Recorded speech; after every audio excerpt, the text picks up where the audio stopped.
Hello and welcome to the Thursday, the 30th of April, David 67 channel Celtic live stream. Nice to have a few people on the live stream already. One of the regulars, Tripper 67. Good evening to you as well. Very happy that you're looking forward to the live stream. Always a good contributor throughout the whole of the live stream. Quite a few things for us to talk about this evening. Primarily having a wee look back to the game against Falkirk last Saturday, have a wee look forward to the game against Hibs next Sunday in a few days' time, and then we can also have maybe a wee think about what result we'd like for the Rangers Hearts match on Monday, May the 4th, the day after.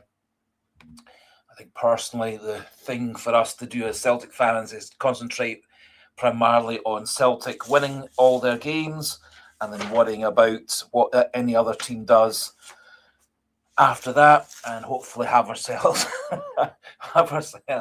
So welcome, hail to you, Rubber Duck 67, another of the regular live stream attendees, and the welcome to Sligo Boy 8152. A merry happy Christmas to you as well, a few months early. Or a few months late, as you're saying.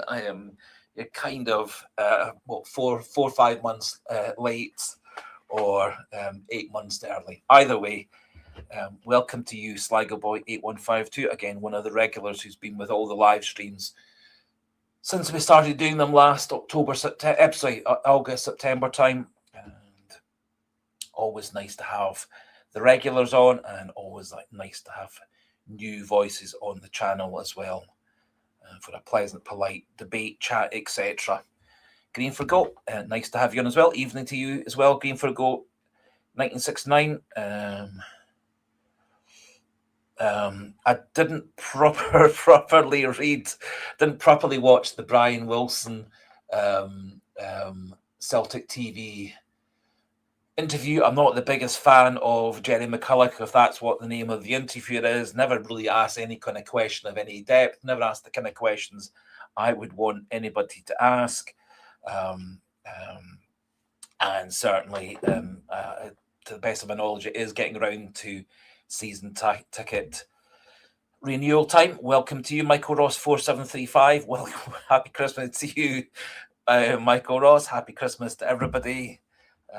Happy Easter to all those as well. Chipper 67 says quietly confident that we'll sneak this league title. I think the results last Saturday, Sunday certainly worked in Celtic's favour. Rangers losing to Motherwell, I think that actually is an important fixture in terms of both for Rangers and for Motherwell, obviously, because it puts Motherwell better up in the battle for fourth place, giving them a bit of a gap on giving them a bit of a gap between them and Hibs in fifth place. I think the longer that Motherwell and Hibs are in the battle for fourth place, the better. Also, if Celtic do win the Scottish Cup, potentially that could mean that Hibs get into Europe, even though they come fifth. So I think the longer that Hibs and Motherwell are in battles for fourth and fifth, the better.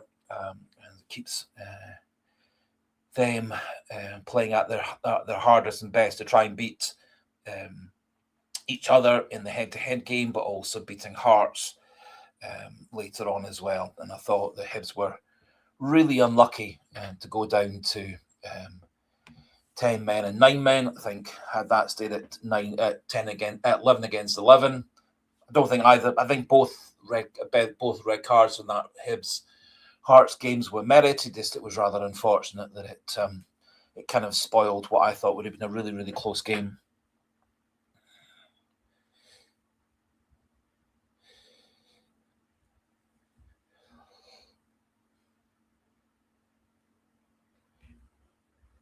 So, good point, Pat McLaughlin. It was something I was going to put up as a wee chat point as well. Just give me a wee second, we'll do that.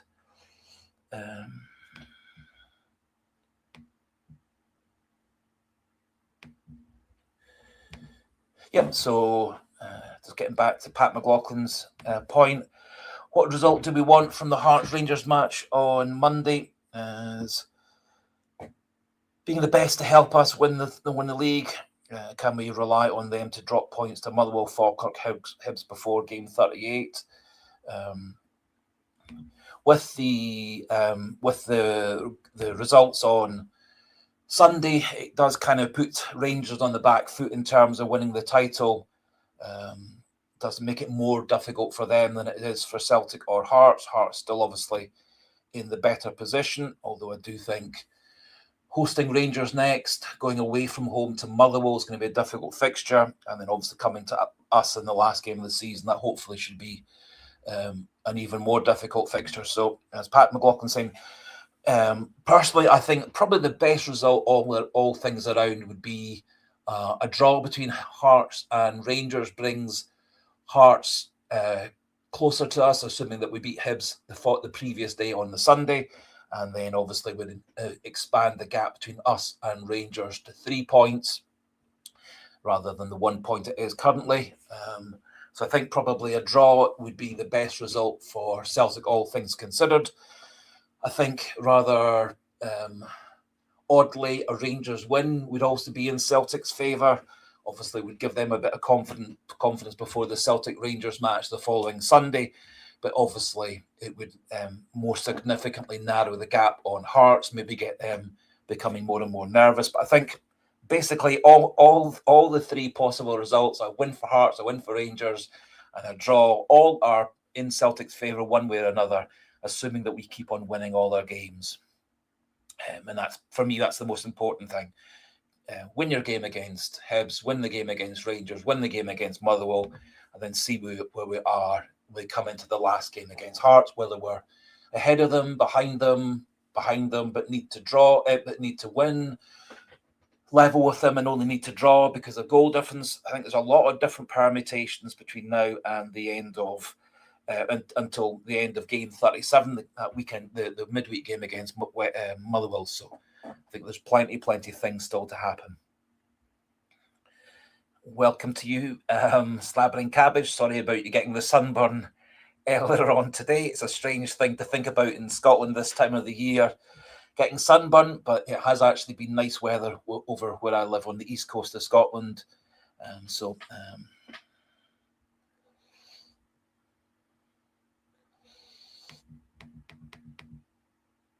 Yep. So Tripper 67, definitely a draw, gives us ground on Sevco, and could be. I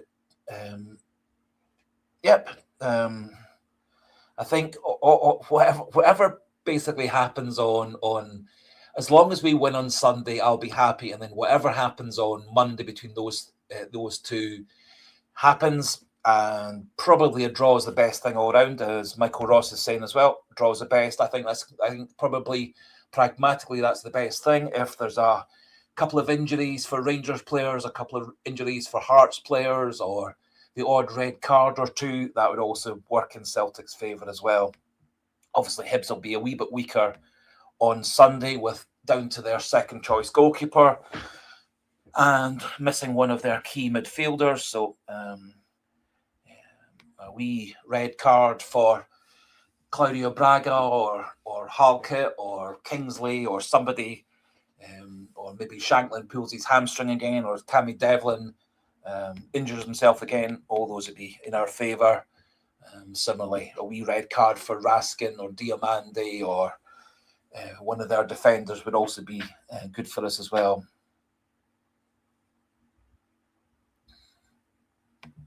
Yep, so River C3 suggesting we need Hearts to drop points. I agree. I think ideally we'd want Hearts to drop points before we get to game 38.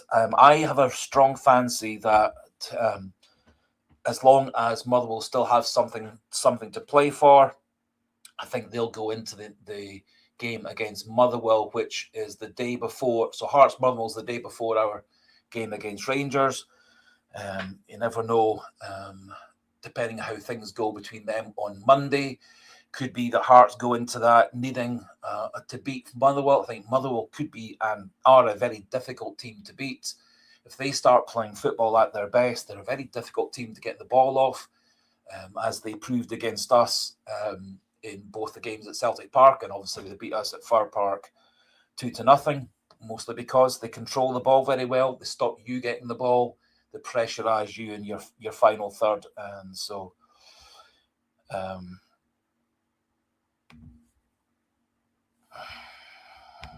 Pat McLaughlin, yes, I suppose if Celtic do lose, we probably would need Rangers to win, and then we beat Rangers the following week, and that would kind of equalise things.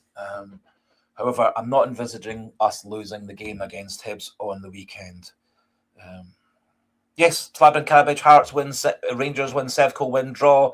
It's a win-win-win. The result you'd be most accepting of is a Sevco win. Yep, well, it's a strange scenario. They were doing a wee sort of survey poll type of thing regarding whether Hearts fans want to see Hibs beat Celtic and whether Celtic fans want Rangers to beat Hearts, which is a strange scenario, because in theory, Rangers could certainly give Celtic a bit of a hands up as long as we beat Hibs the day before.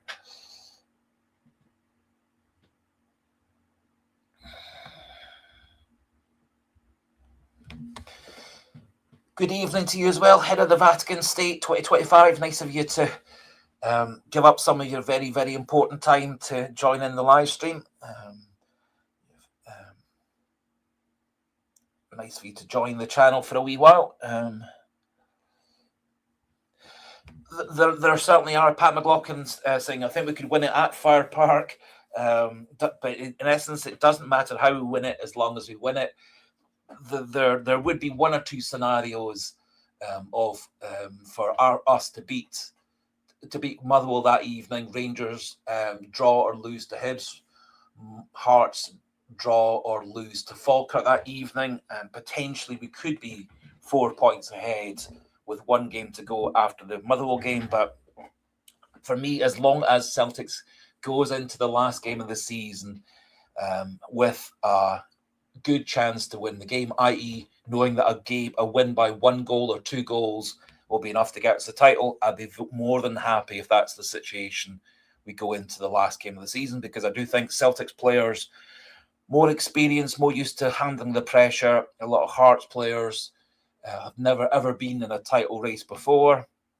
I know some people might say, well, Leicester a few years ago in the Claudio Ranieri days managed to win the title under fairly similar circumstances.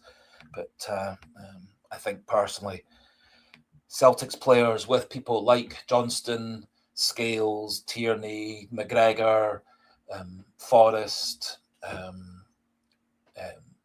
Hatate, Maeda, etc. We've got lots and lots of players who've got 2, 3, 4, 5, 6 titles under their belt. Great to have you on. Come on the hoops. Not doing too badly. Thank you very much. Nice of you to join us from your own channel.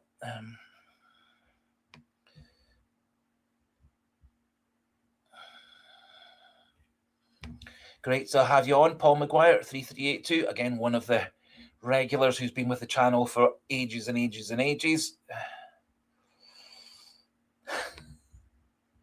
Thanks. Come on, hoops. I have my own points of view regarding different things. I don't tend to be the person who always says the majority opinions. I'm all very happy. Everybody can have their own opinions as long as people are pleasant, polite, respectful to each other and on this channel, and debate with each other and value everybody's opinion. And I'm 100% all for difference of opinions. And if I don't agree with your opinion, that's perfectly fine, as long as you're happy not to agree with my opinion, but allow me to have my opinion. Yes, the Aston Villa Notts Forest game's on at the same time as this. The other semi-final, which is Braga against Freiburg. Braga, of course, one of their key players now is a player deemed by Brendan Rodgers not good enough to play for Celtic, Gustav Lagerbielke. Strong rumours that Lagerbielke will be playing in one of the big European leagues next season. Several clubs are apparently keen on him from Spain, Italy, France, Germany, and England. So I always thought at the time that Lagerbielke was a much better player than he was getting to be at Celtic. He kind of proved that in Holland when he was on loan there, but no matter how well he played in Holland, Brendan Rodgers still didn't see him as being a Celtic player, and we sold him for not terribly much money in the end. Oops. Certainly when I last saw Crystal Palace were beating Shakhtar in the Conference League semi. So Burnsy boy expecting a nice 3-1 win over Hibs. I think that's a pretty reasonable point of view. As far as I'm aware, Sligo boy, the two Hibs players who got red cards against Hearts, I'm pretty sure you always serve your red card ban the very next game that's covered under that heading. So I'm pretty sure both their first choice goalkeeper and one of their central key midfielders will be both missing for the Hibs Celtic game on Sunday. So that probably does give us a bit of an advantage. Yes, so Jumper 67, Hibs bossed us in the midfield at Paradise when they beat us 2-1. My only fear is our midfield gets outrun and outworked again. We struggled to press the 3-5-2, but Czunecki was playing. Yes, I think the difference between the game when we lost 2-1 and now is I was actually really surprisingly impressed with how fit Callum McGregor was looking. Having had like 3 or 4 games where he looked half fit, he actually looked like he was nearly back to full fitness. The return of a strong, fit Arnie Engels, I think, is very important as well. I think he does a lot of the difficult stuff in midfield, not always the most showy stuff, but I think he has a bit more of a presence and a bit more of a tackling power than any of other Celtics midfielders. And I think if Engels does his magic, it does allow players like the wide players, be it Forrest, Yang, Czunecki, or Maeda, if he's swapping out to that role, does allow them a lot more ability to concentrate on being in a more forward zone rather than dropping back to help midfield. And I do think Celtic probably, my personal feeling was that Celtic probably do have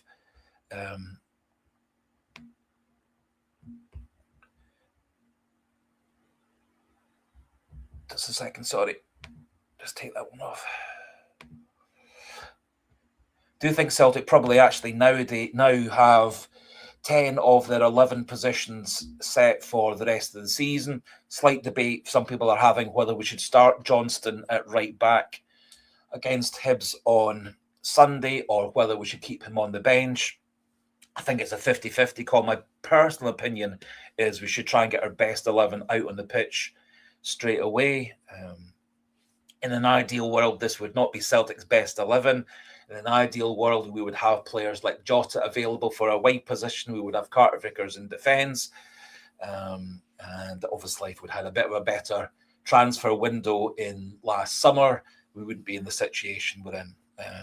However, this would be my choice for the game against Hibs and the game against Rangers and the game against Motherwell and the game against Hearts, assuming that everybody keeps fit. So Sinisalo in goals, Johnston, Trusty, Scales and Tierney, Engels and McGregor in midfield, Nygren floating in ahead of them, Yang on the right, Maeda through the middle. I think Maeda has to play through the middle. He played so well against Falkirk as a central player. And out wide on the left, we've got a choice of Czunecki, Forrest, Sarachi, McCowan. I don't think any of those is a perfect choice. I think Czunecki struggles to play a full 90 minutes. Forrest struggled to play much more than half an hour.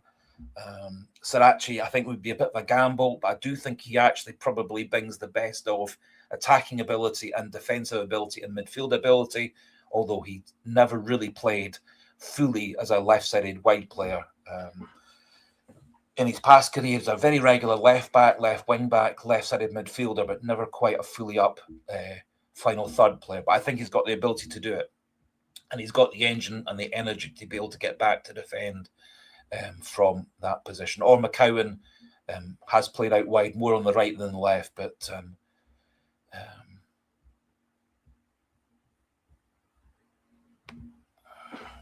I do think Celtic probably do have 10 of their 11 places set for the rest of the season. The scenario, Chipper67, was we were going to be playing with one of those 4 options. Probably the safest option is Chinecki, although he doesn't tend to play recently as well off the as a starter than he does off the bench. I think that's pretty much the same also for James Forrest. His best performances for me have been as a substitute rather than as a starter. I was rather disappointed with him last weekend against Falkirk. Chinecki actually did a good job playing down the right-hand side when he came on as a sub later in the game. So I do think Celtic actually do have some options. Obviously, Yang can play right and left. I think he tends to play best off the right. And so it would have been great had we had Jota available to play right side or left side up front. Because then that would allow us to have Maeda through the middle the whole way through.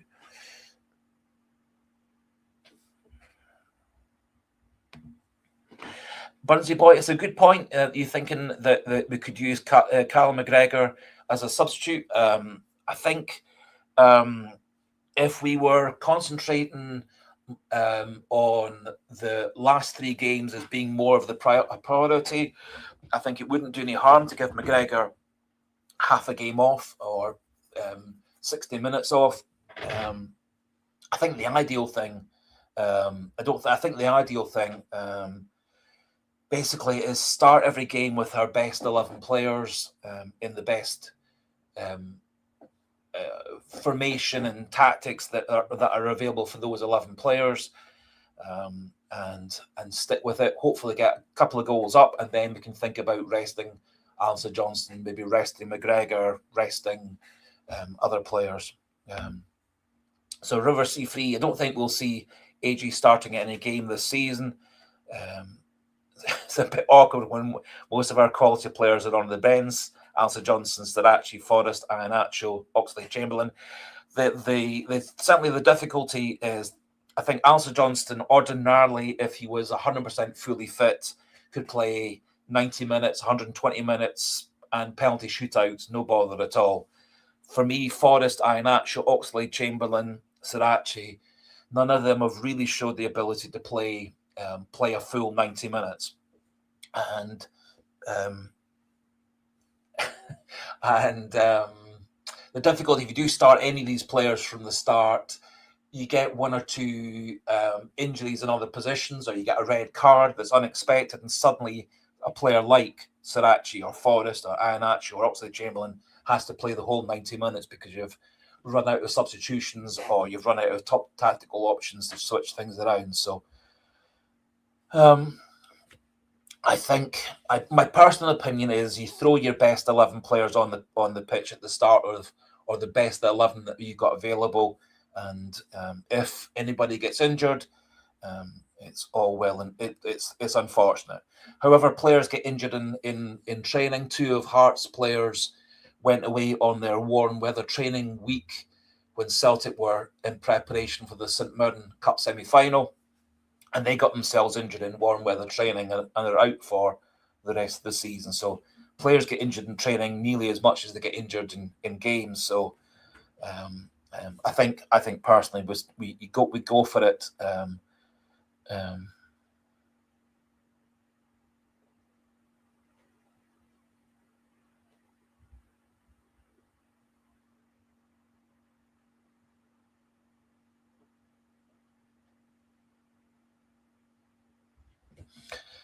Burnsy boy, thinking that Oxlade-Chamberlain has been a bit of a letdown. I think, given the fact that Oxlade-Chamberlain hadn't played from basically the start of May of 2025 through to February of 2026, it probably, with him having missed all those games, it was to be expected that he wasn't really going to be able to be a strong contender to start games. I think his best performances for Celtic have been generally coming off the bench. He has scored a couple of important goals, the one to beat Livingston, and then the one to beat St Mirren, 1-0 in the league. I think he's probably going to be more important to Celtic coming off the bench to be Callum McGregor or Arne Engels or Riho Hatate at the end of a game, rather than being somebody who's going to be a match winner in every game. I think possibly if Celtic do extend Oxlade-Chamberlain's contract for another year or two, which is a possibility, there is a clause in Oxlade-Chamberlain's current contract that does allow him and Celtic to extend it for another 1 year or 2 years from the basic short-term agreement. So I think he actually probably he's the same age as basically as Callum McGregor, so he's still got a couple of years at the highest level left. That he might actually be a stronger player for us next season than he is going to be the last few games of the season. But for me,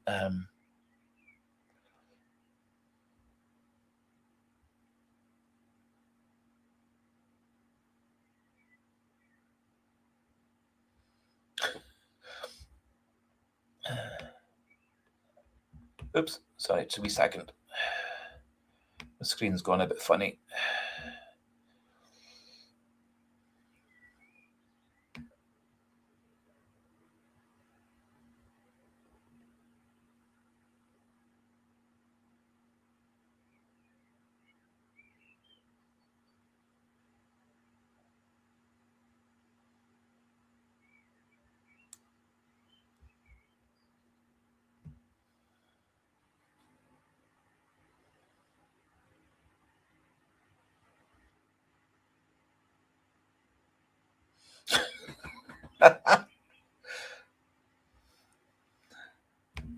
So Sligo Boy, you've been getting pillory for suggesting Gogic since last summer. There are many people who are impressed with Gogic. He's done a fine job at St Mirren.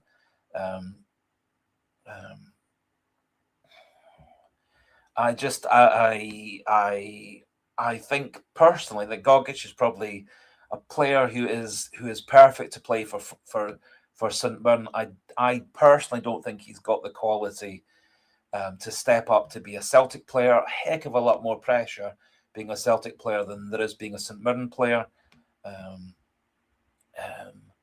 Also would have to play quite a different role at Celtic. Not saying he couldn't improve and couldn't adapt and so on, but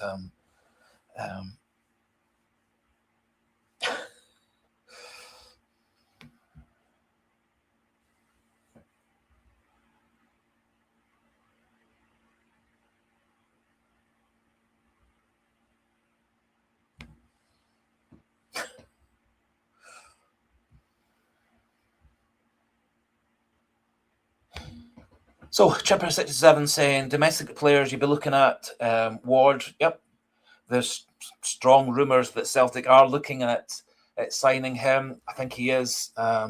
He's going to be out of contract at the end of the season. Longelo, yep, he had a few decent games, got himself sent off against us, of course, that led to the penalty that Chavin Chara put away to put us 2-1 up. Mulligan, who seems to have kind of fallen by the wayside at Hibs just recently. I'm not sure whether he's injured. I haven't seen him playing. Maybe I'm just mistaken. Slattery, Just, Watt, all at Motherwell. Massa Winsey also at Motherwell. Another player said to be on Celtic's radar. I think Just, the New Zealander. He certainly sounded like he was willing to come to Celtic, but he's not going to consider any transfers until New Zealand are out of the World Cup. So,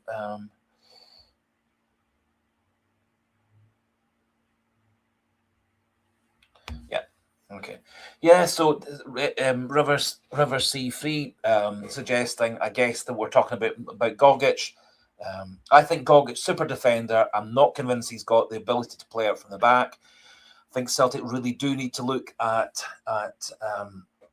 having at least one, both of their centre backs being comfortable stepping out of defence, coming into midfield and passing. Trusty's pretty decent at passing. Scales is a bit hit and miss with his passing. He's fine when he's got time to look and find his pass, but when he's under a bit of pressure or rushing, he tends to be quite wayward with his passing, or he goes for the ultra safe option of backwards or sideways passing. Trusty, at least when he does get a bit of a chance, can get the ball forward quickly into midfield or out wide. And I think the more ball players that Celtic have in their back four, the better. Trusty's pretty good. Johnston, Tierney are both, I think, very good players playing with the ball at their feet. Sarachi also a good passer and runner as well.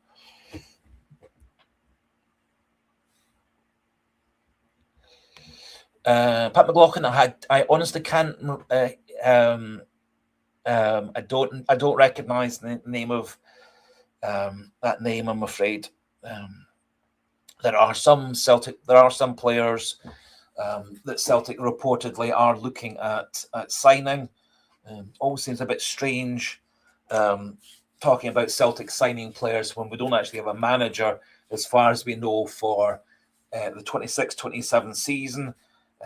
Didn't really feel like, from the wee bit of the Brian Wilson interview that I watched briefly, that it sounds like Celtic have got anybody lined up for manager for next season, whether he's just again keeping things on the quiet because there's negotiations or final contracts being established. I do think it's a wee bit unusual that we've given new contracts to Forrest, McCowan and Scales. We're reportedly are in negotiations with Marcello Sarachi and his agent, and we have got reportedly half a dozen players on our shortlist for coming in next season, but we don't actually have a manager as far as we know.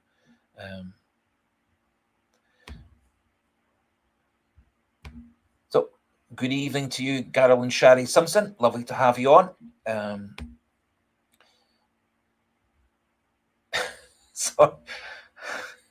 Bunsey Boy saying interested to see if Sinisalo keeps his spot after the summer. I think Sinisalo's done so well in these last few months, taking over from Kasper Schmeichel. I think there is a thought to have, just whether had Rodgers or Nancy or O'Neill swapped to Sinisalo as our number one goalkeeper sometime last year, quite where we would be. I think certainly Schmeichel let in about half a dozen goals due to his bad shoulder that should not have been let in by any goalkeeper. It cost us some points. He was at fault for a couple of the 3 goals against Rangers in the 3-1 loss. He was at fault for at least one, if not both, of the goals against Motherwell. He was partly at fault for some of the headed goals against Hearts and St Mirren in the League Cup final as well. So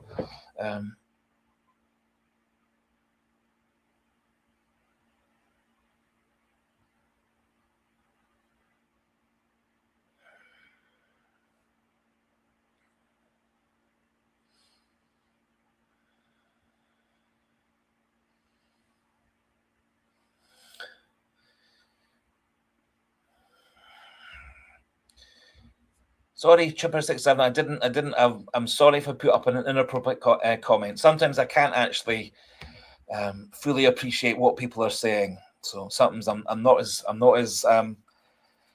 clever and switched on with people.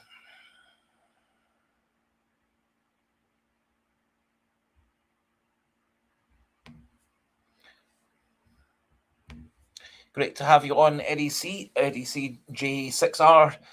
I hope you have a lovely time over there, and hopefully we do. Hopefully we do win the double whilst you're on your holidays.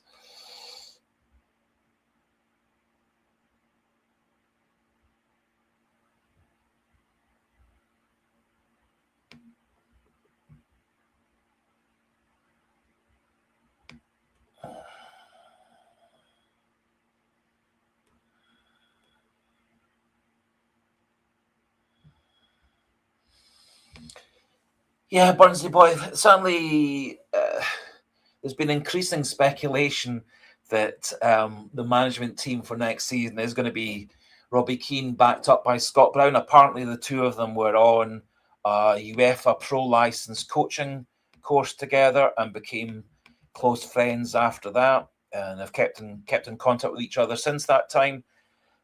Certainly for Scott Brown and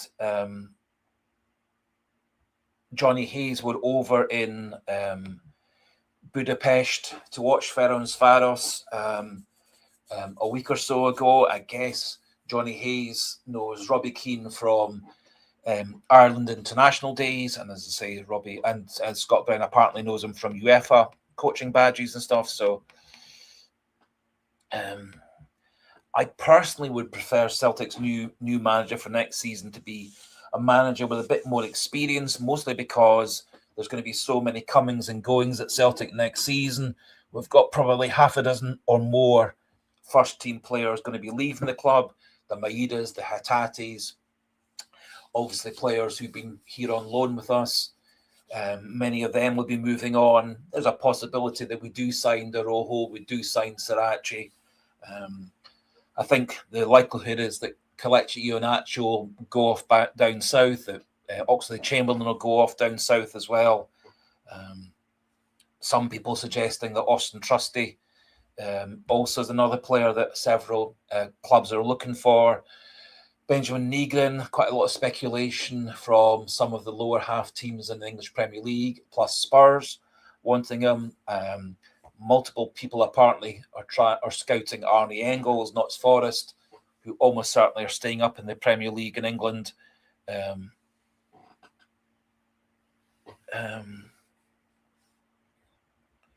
Are looking at again at Arnie Engels. A couple of Italian clubs want Arnie Engels, and it does look like Celtic's going to double their money.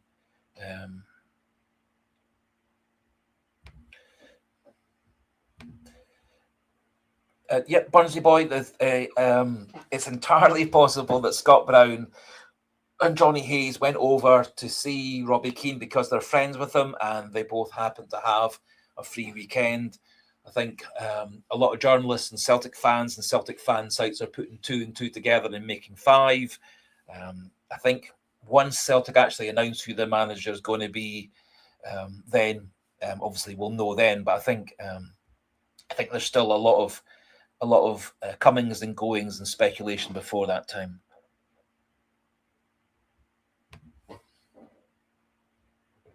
Yes, Eddie. See, I thought I was really impressed with Julian Araujo. I thought he was very much he got Celtic to his heart. He knew exactly what the club meant.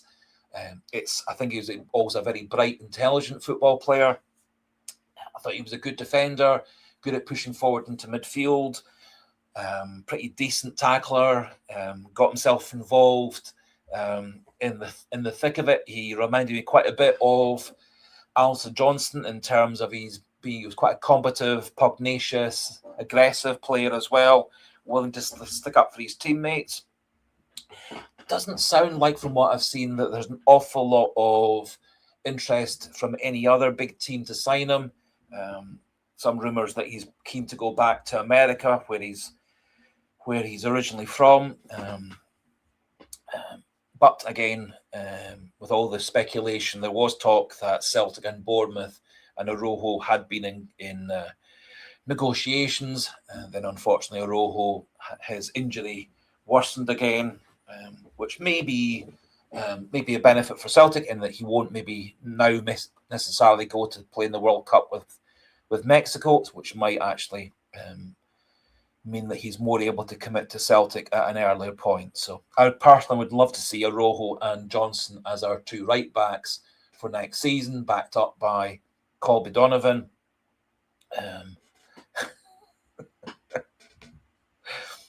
Michael Ross, thank you very much for your compliment about using the word pugnacious. It's actually quite difficult talking and thinking and trying to find the right words for things and trying to avoid anything that's going to cause too much controversy, etc. Yes, Eddie C. I loved Arojo's attitude pretty much in every game. He, in the Celtic 2 Hearts game, Engels got clattered over on the far touchline, and it was Arojo was right there pushing, shoving, etc. And quite right in the cup game that we won on penalties. Again, Arojo was one of the key figures in terms of giving the Rangers players and the Rangers fans something to think about.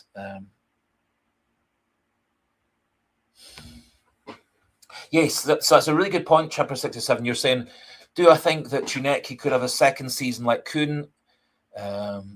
Seems like a lot of good moments from him this semester. Just needs a run in the team and confidence.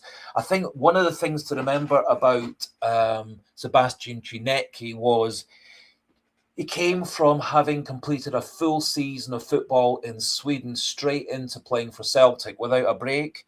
So he's had a pretty much a 12-month spell without any mid-season break or end-of-season break, which is always one of the difficulties. Similarly, Gustav Lagerbielke, when he came to us a couple of summers ago, had come from a full Swedish season straight into the Celtic season without any kind of summer holidays or break between the two seasons. So I do think you make a really good point. Chuneki could be one of these players. He obviously is playing with Tunisia in the World Cup. So you guess he's probably going to be busy with Tunisia for the duration of June into early July, gets a couple of weeks off, and then he then would have a good month or so of pre-season training. So I think he could be a player, if he does get a wee bit of a break between the end of this season and the start of next season after the World Cup's over, that he could be a player that comes back even better next season. Kuhn, as you're implying, did have a bit of a disappointing, patchy half a season after joining us in the January window. So I think Chuneki has lots of talent. He's scored some great goals for Celtic, some nice crosses, some nice passes. When he's on form and fit and confident, he does attack players well. He has been a wee bit in and out the side. I think his fitness has been a wee bit on and off. He's had a couple of minor leg injury problems. He also obviously is trailing back and forward to Tunisia and Africa for his international games, all of which I think is a bit of is also adding to his sort of general fatigue physically and mentally.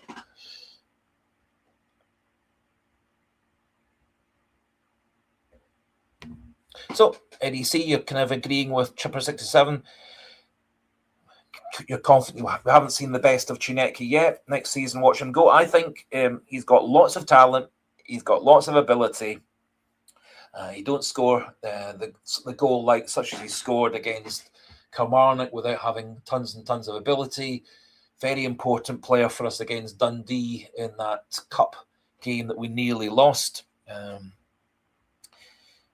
I do wonder whether maybe the fact that he's had pretty much 12 months non-stop football coming from Sweden, coming to Scotland, plus playing international breaks the whole way through with a lot of travelling back and forward, maybe that he is that why he plays that bit better at the moment coming off the bench than he does as a starter. And I thought he actually had a pretty decent game against Falkirk, swapping from the left wing, which he usually plays, to playing right wing. I think he actually did a pretty good job. And then he did hit a lovely cross in for Maida's second goal, our third goal against Falkirk. So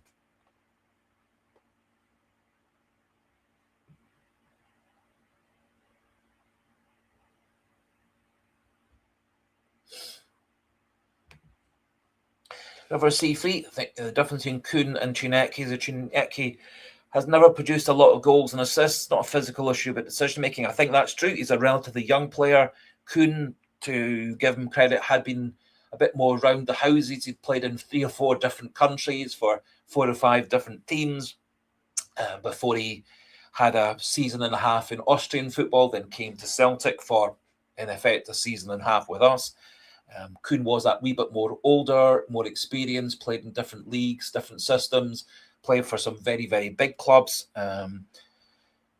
think Chinecki is still learning his game, but I also do think with Chinecki, there's probably a bit of a fatigue factor in that he's had pretty much 12 months of non-stop football, Sweden, coming to Scotland without a break, and then international games in between time. So Michael Ross saying, how is Kuhn doing? The last I heard, he was doing pretty atrociously for Como. Como are looking to sell him in the summer. Apparently, Como quite happy to take at least a 50% loss on him. So we sold him for the best part of £17 million. Reportedly, Como would be happy to accept £7-8 million to get him bought back. So I, for one, would be quite happy to see Nicholas Kuhn come back to the club.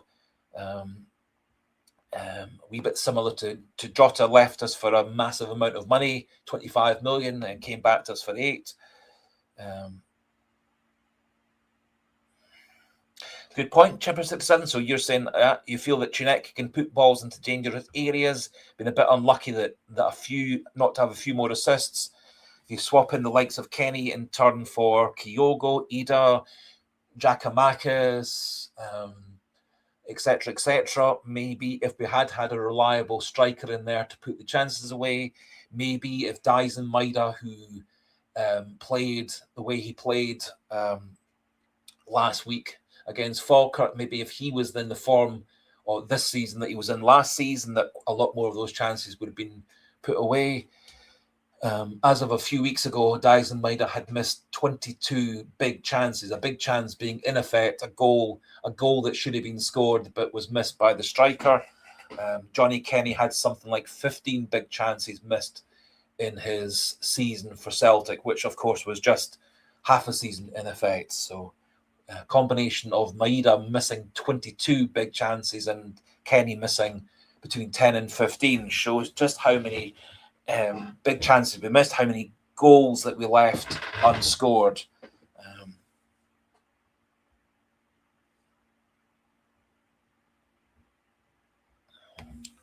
Oops. Spurs he was a bit more relaxed and clinical. He would have a bright future because of talent there. I completely agree. Tons of talent Chinecki's got there. I think, like a lot of players, one also has to give them a wee bit of leeway moving from playing for a relatively small club in Sweden, coming to play for a massive club in Scotland. Some young players like Chinecki do it really easily. You think back to Lila Bada moving from Israeli football to Celtic at the age of 19. He did remarkably well for such a young player, moving from one culture, one country to another. Very, very different, moving from where he lived into a big city like Glasgow. So some players do adapt very well, moving from one country to the next. So I think always reasonable to give young players a bit of leeway moving from one culture to another, one country to another, particularly when it's a big change in cultures. So if you think about our Japanese players like Kyogo, Hatate, Maeda, all adapted very, very well to Scottish football and Scottish life. Other players like Kobayashi, Yamada, Inamura, etc., one way or another, haven't really adapted that well, although reportedly Hayato Inamura is very, very keen to come back to Celtic and get a second chance. From what I've heard, he has actually been really pretty impressive on loan in Japanese football, and is apparently still keen to keep on improving his game. And reportedly, again, I haven't seen any J-League football, his defensive abilities actually improved quite a lot, whilst retaining his mobility, his passing, and his ability to get forward. So.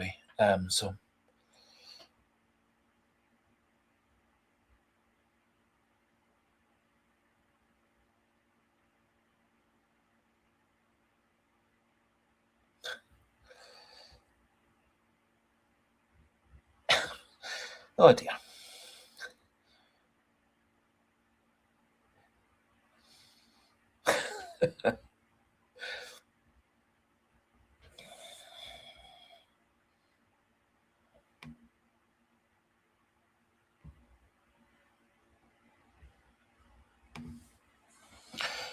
Yep, pretty impressive. 73 goals, 38 assists. It's a good, decent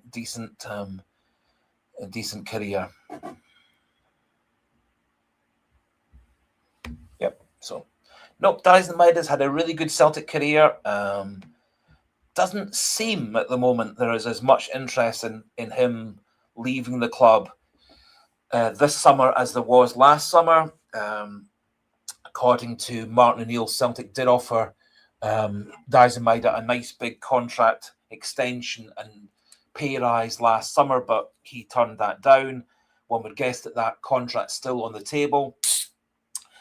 Maida's contract runs out in the May of 2027, so he's got one more season at Celtic. Celtic, of course, could let that contract run down and let him leave for nothing, depending on how what the interest is in Maida this summer from other countries and other clubs. Maybe if there's not much interest from any big leagues, Maida might choose to stay at Celtic for another 3 or 4 years. And I think certainly given his 111 goal contributions, as Pat McLaughlin was talking about there, he probably does deserve to be one of Celtic's top 2 or 3 highest paid players. At the moment, reportedly, Tierney's on £50,000 a week. Then you've got McGregor on 38,000, Jota on about that same level, Carter Vickers on about that same level, and then a wee bit of a drop off to Alistair Johnston and Dyson Maida, who are in the around about the £20,000 a week, reportedly.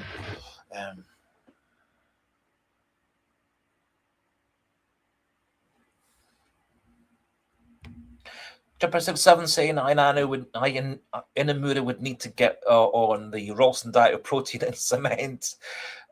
He looked a bit weak for it. I honestly think that Hayato Inamura's best position could well be as a left back for Celtic, depending on how Callum McGregor, Marcelo Sarachi, or whomever we have as our backup left back.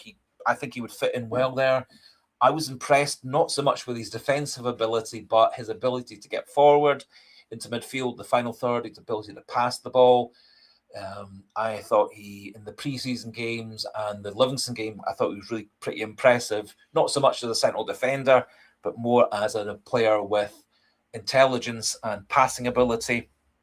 And I do also wonder whether he might be a player that Celtic could use as some form of sort of defensive midfielder, hybrid type of player like Nir Beaton was for us.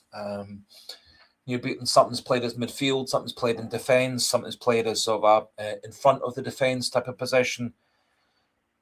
And I think Inamura probably has the defensive ability to play that role quite comfortably, but also the passing ability to play that role as well. However, it may be, depending on who the new manager is, we'd never get to know how good Hayato Inamura would have been as a Celtic player. Didn't really get much of a chance under Brendan Rodgers.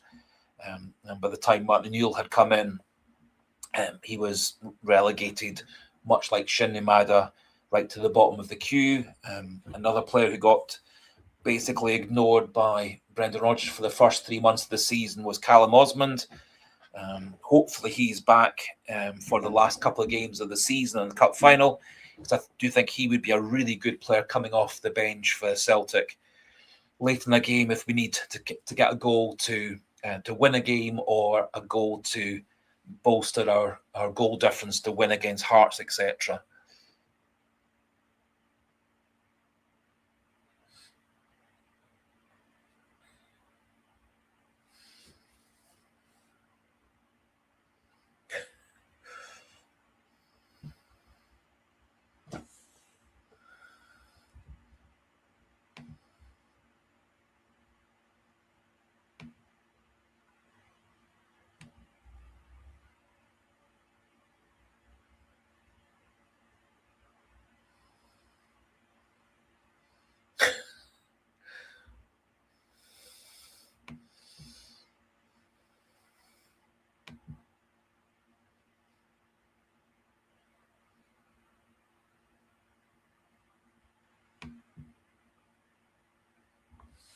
Anyway, so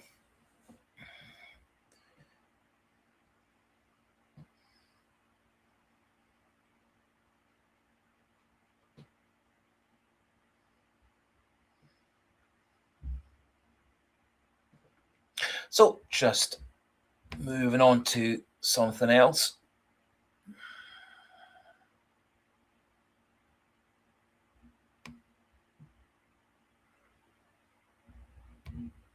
So just wonder what other people's opinions are regarding the starting 11 for the game against Hibs on Sunday. I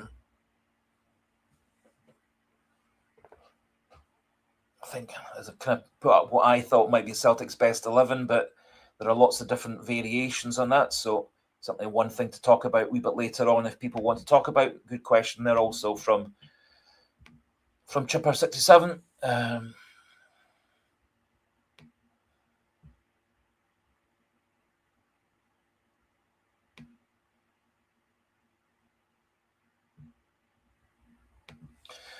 So, Clashman Numpty, all this talk of players is moot until we get a new manager in. Scales McCown getting extensions, in my opinion, is not a good sign.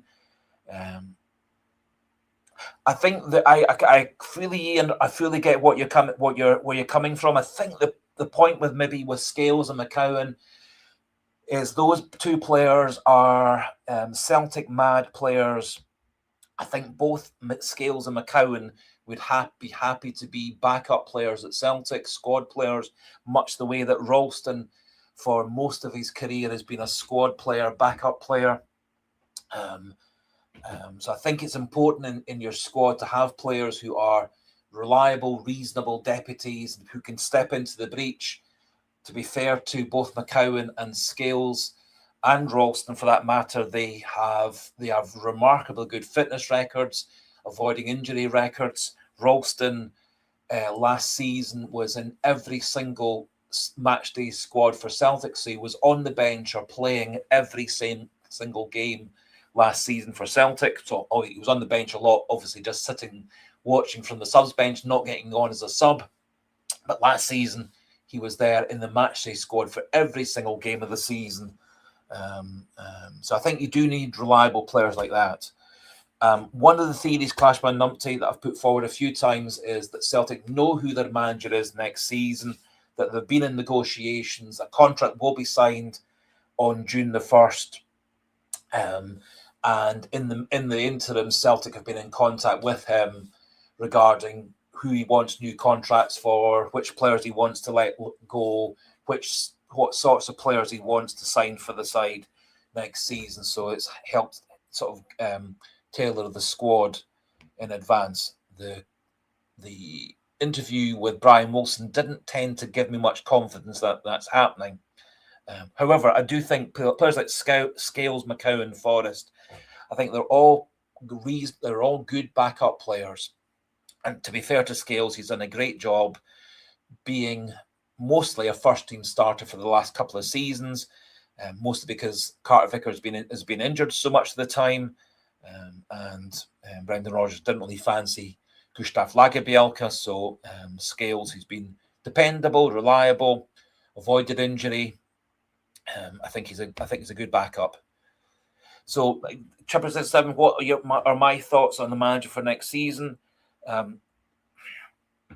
I personally would like to see a manager who's got a lot more experience than Robbie Keane or Craig Bellamy, etc., who's actually managed for several seasons, not just a few seasons, which obviously is the case for Robbie Keane.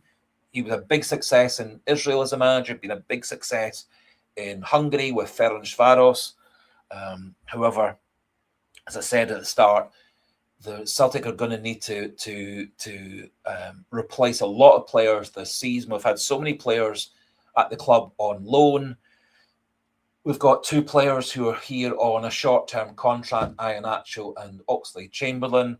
We've got several players who probably are at the end of their Celtic shelf life for one reason or another, the Maidas, the Hitatis, etc. Also, strong rumours that Callum McGregor is going to take the £10 million a year for a couple of years to play in Saudi. So I think there's going to be a lot of changes within the squad, within the team this summer. So I do think you do need an experienced manager who has experience of managing a club, changing the club, and so on. Good point as well, Chipper67. McCowan and Forest you can get behind because of the fact that they've got the UEFA regulations. Forest homegrown, home trained player. McCowan trained in Scotland. I think the reason that Scales got the contract is he's been dependable, reliable, stays clear of injury. He can cover left back, left side of centre back, left back. He's also stepped into a midfield role on a few times for Ireland internationally. So I do think the with Scales we've got a degree of reliability, avoids injury, dependable, Celtic mad, i.e. I don't think he wants to leave the club. Forrest doesn't want to leave the club. Ralston doesn't want to leave the club. McCowan doesn't want to leave the club. I think they're all at their dream club, so which also is quite important with modern day footballers. So I think it was reasonable to give Scales an extra couple of years.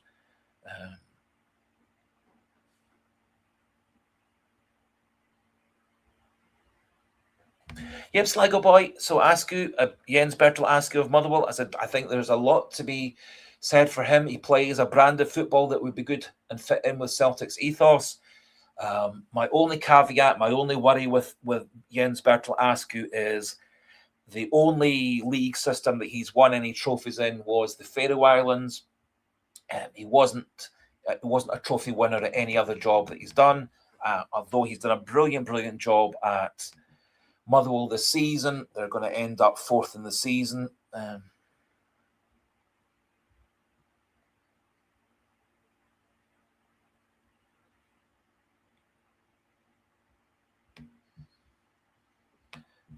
But again, if Jens Bertel Askew was the choice to come in, I wouldn't be disappointed. Again, he's a player, he's a sort of manager with relative experience. He's been around the houses. He's managed in several different leagues. He's demonstrated a knowledge of Scottish football. He's shown the ability to motivate players, get players playing as a team. He also was able to get his new style of tactics and formations over very quickly to the Motherwell players. He also did a good job of blending in quite a number of players who'd been at the club for a few years, bringing in young players, but also bringing in quite a lot of free transfers and low-price players, which I think is also very important.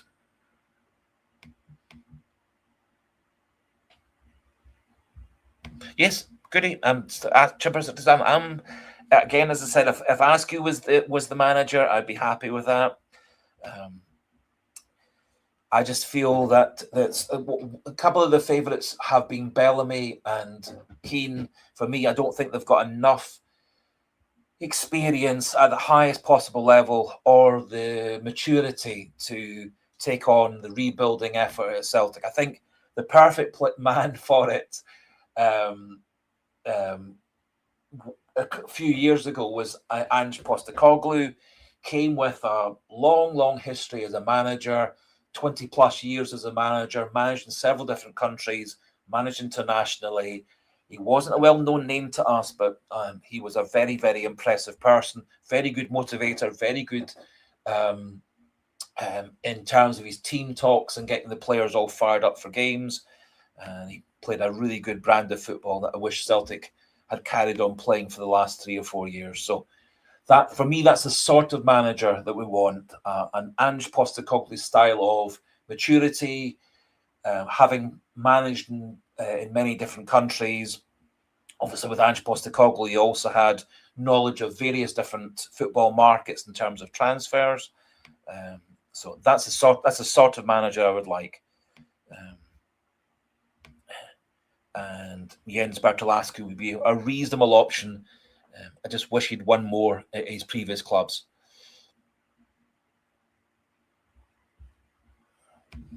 Very good point, Smell the Glove. I don't think Kjetil Knutsen has managed anywhere outside of Norway. He's had 8 years or 8 seasons at Bodø Glimt. He's going into his 9th season with Bodø Glimt. He's had offers to go and manage all round Europe. He turned down reportedly Ajax a few seasons ago. Yes, Michael Ross. That's what I'm trying to kind of say. I'm maybe not saying it terribly well. Askew has knowledge of managing in different Scandinavian countries. He's managed very well with Motherwell this season. Whether he's got the mental ability to step up to manage a big club like Celtic, where there's tremendous pressure. In essence, if you manage Celtic, manage Rangers, you need to win every single game, every single week. Otherwise, you're a failure. At Motherwell, coming 4th in the league is a massive success for Motherwell. So very, very different levels of expectation. River Sea Free, John McGlynn's your shout for next manager. That one could certainly argue that John McGlynn has a lot of knowledge of Scottish football, very experienced manager. He kind of, at a much lower level, did the same thing for Falkirk as Celtic would require, i.e. Falkirk, a relatively big club, had dropped down into the Scottish First Division. He rebuilt them, playing good quality football. He recruited players well. He developed them well. He got the maximum out of some relatively limited players. He obviously knows the club. He was part of the backroom team for a few seasons at Celtic as well. And again, similar to the Jens Bertel Askew scenario, not really managed at the highest possible level, which is a bit of a difficulty. That could be said that would be kind of the opposite for Robbie Keane. He at least has managed in Europe in Israeli football, but also managed in Europe with Ferencváros, took them to the last 16 of the Europa League, so one step further than Celtic got to. So there's a wee bit swings and roundabouts. Yes, Jens Bertel Askew, all these things he's done a year in the league, seen what it takes, masterminding some great wins, tweaks tactics and systems to support his opponents, gives me confidence he would be sound in European competitions. He's, again, it's a wee bit, I think he's got all the right talents, he hasn't been tried at that highest level. But for a lot of people, you don't know whether you're good enough to play at the highest level or manage at the highest level until you get a chance to do it.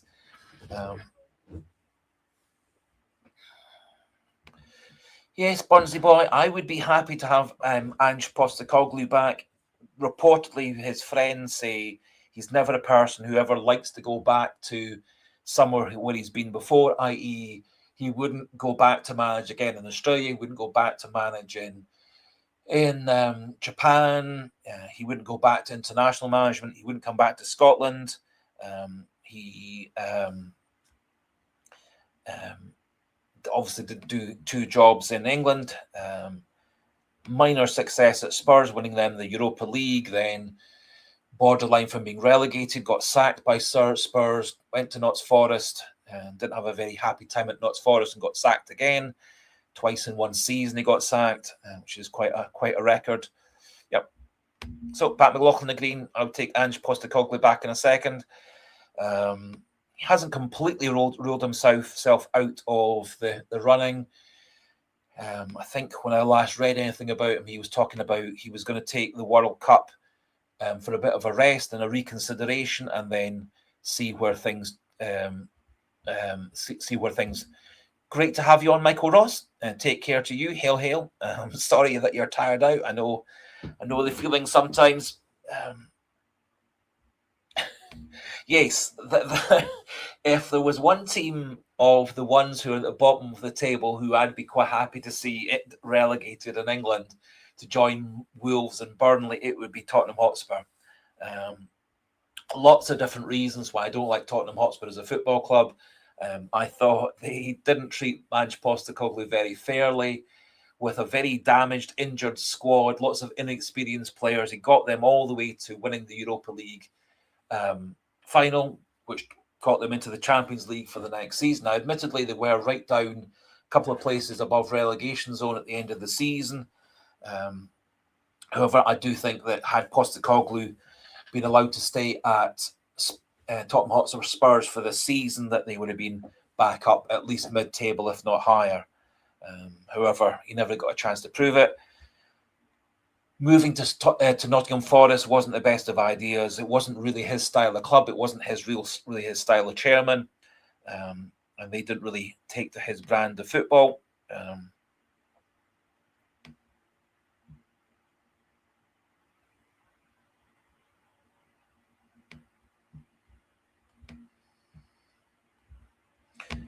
Yep, Kieran Ireland, great to have you on. Sorry, a wee bit late getting onto your comments. Yes, the most important thing for me is we need to beat Hibs, and then we can worry about everything else after that. So we can start speculating. We'll beat Hibs on Sunday, ideally 2 goals, 3 goals, etc. Narrow that goal difference gap of 5 between us and Hearts. So as things stand at the moment, Celtic behind Hearts up by 3 points, behind them by 5 goals of goal difference. However, if, for the sake of example, we beat Hibs 3-0, and then Rangers beat Hearts by 2 goals, Celtic would go top of the table, because that would equalise the goal difference, and then because Celtic have scored more goals, we would go top of the table. So I don't think it's beyond the bounds of possibility for Celtic to get a 2 or 3 goal margin win over Hibs. We have in previous seasons. I thought Celtic actually were the better of the 2 teams in all 3 games we've had against them so far. 1 game was a draw, 1 game was a defeat, 1 game was a victory for Celtic. I thought in the 2-1 defeat with the trusty red card, I'm pretty sure had Celtic carried on with 11 players on the pitch, they would have won that game.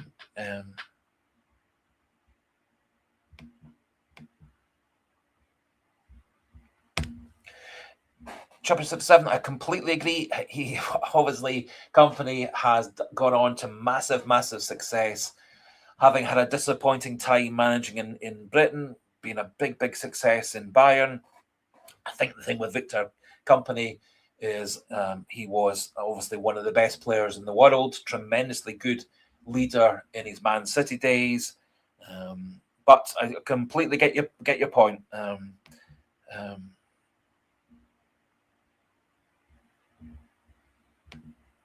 Chipper 67, as I said earlier on, if Celtic chose Askew as being the next manager, I would not be disappointed.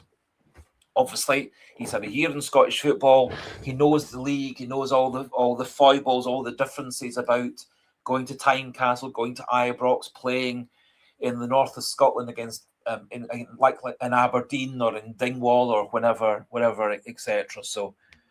And I do like his brand of football. I do like the fact that he is attacking by his basic intent. Kieran Allen, I kind of said this when I said this a wee bit earlier on, and in my post-match video after the Falkirk game. Hearts did struggle against 10 men. They were 1-0 down. I thought Hibs looked the best team for the first 10-15 minutes. Then stupid red card by the Hibs goalkeeper. He could easily have taken one more backward step, caught the ball inside his box rather than just outside his box. Really silly. Then with 10 men against 11, Hibs were pretty much 50-50, kept themselves in the game, and then went down to 9 men 4 or 5 minutes into the second half. I think it was inevitable with all that Hearts were going to, in the end, get a win. Both the Hearts goals were deflected off defenders. Sometimes when your luck's in as a team who's down to 10 men or 9 men, those deflected shots miss the goal or go into the goalkeeper's hands. In essence, both the deflections took them out of the goalkeeper's saving range and into the net. Be interesting to see how fired up for the game Hibs are on Sunday. I would guess that they're going to go for it 100% because of the fact they're still in the league. The run for the fourth place, although as I said earlier on, fifth place could be good enough for them.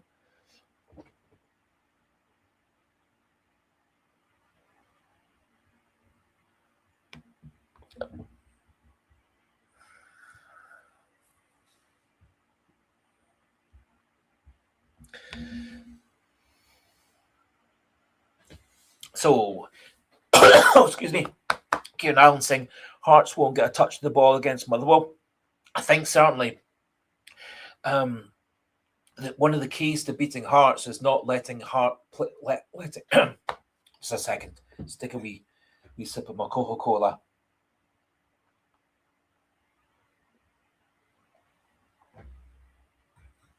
The key to beating Hearts is not letting Hearts play their brand of football.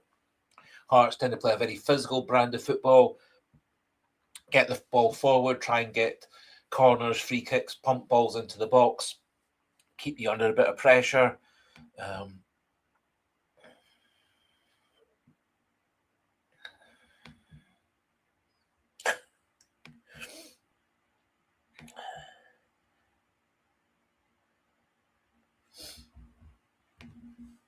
So, Clashman Numpty, if, and it's a big if, we beat Hibs on Sunday, what's the best score for Celtic in the Monday night game? I would say the best score probably for Celtic is a 1-1 draw or a draw of any sort. But a draw, ideally a draw with both teams having a few players injured and a few players red carded and yellow carded and so on. However, a win for Hearts does knock Rangers further and further behind. A win for Rangers obviously potentially would mean if Celtic do beat Hibs, if Rangers beat Hearts, Celtic are then level on points with Hearts. Then it's down to goal difference. Probably a win for Rangers against Hearts on Monday puts them a bit more confident coming to Celtic Park the following Sunday.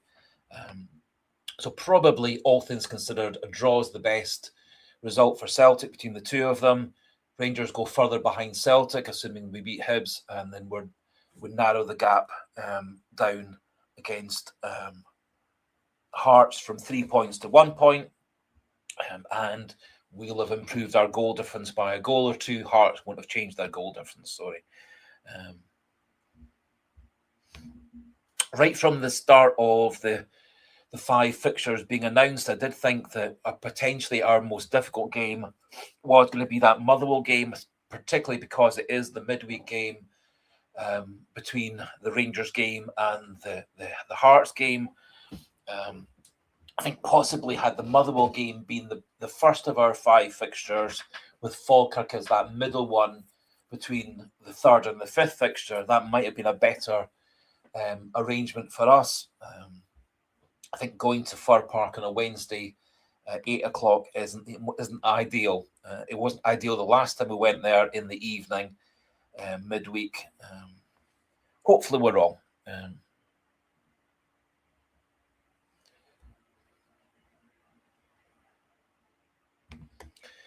So Eddie C saying Kalmak said in roundabout way, if the board get their act together, he will be here next season. My personal opinion is that I think Callum McGregor has pretty much made his mind up that he's leaving Celtic at the end of the season if that job offer or contract offer in Saudi is still available to him.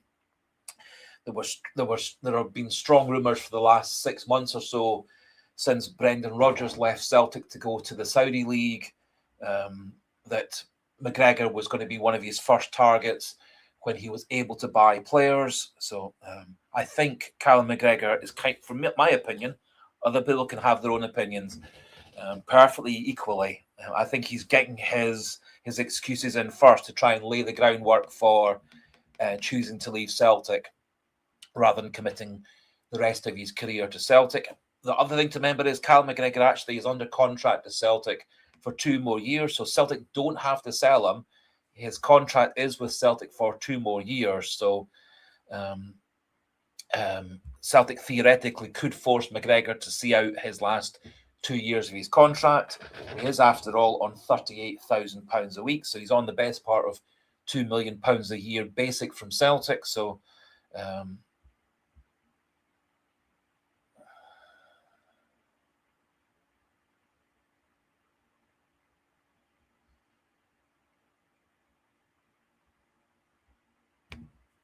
Pat McLaughlin, that's an interesting stat. 4 defeats in 14 years at Easter Road.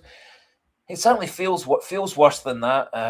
Brendan Rodgers didn't have the best record at Easter Road at Hibs, but it obviously is not such a bogey ground and bad ground as it kind of has the reputation for.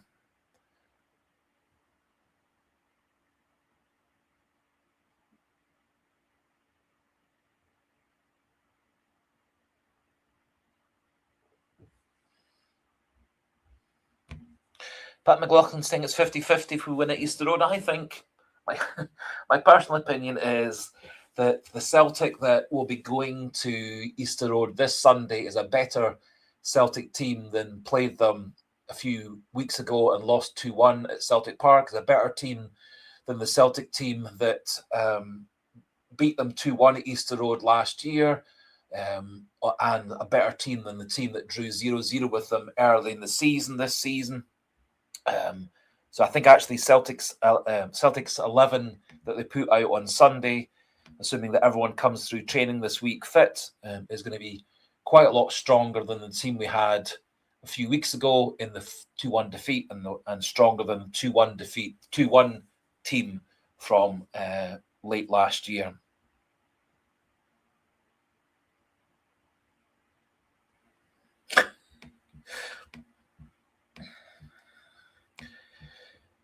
Just trying to catch up with some of these comments. I'm sorry if I've missed anybody out, but it's been, as always, a very, very active. Yep. So Cheryl and Gary Simpson, we win on Sunday 2-1. 1-1 between Hearts and Rangers on the Monday would be fantastic. Yep, I think that would probably be the best of both worlds. In a strange way, a win for Rangers is in Celtic's favour as well. So, and by the same token, if Hearts were to beat Rangers, it would put Rangers a long way behind Hearts and even further distance behind Celtic. So, I think whatever the result is on Monday is less important for Celtic than beating Hibs on Sunday and keeping the momentum going further and further forward.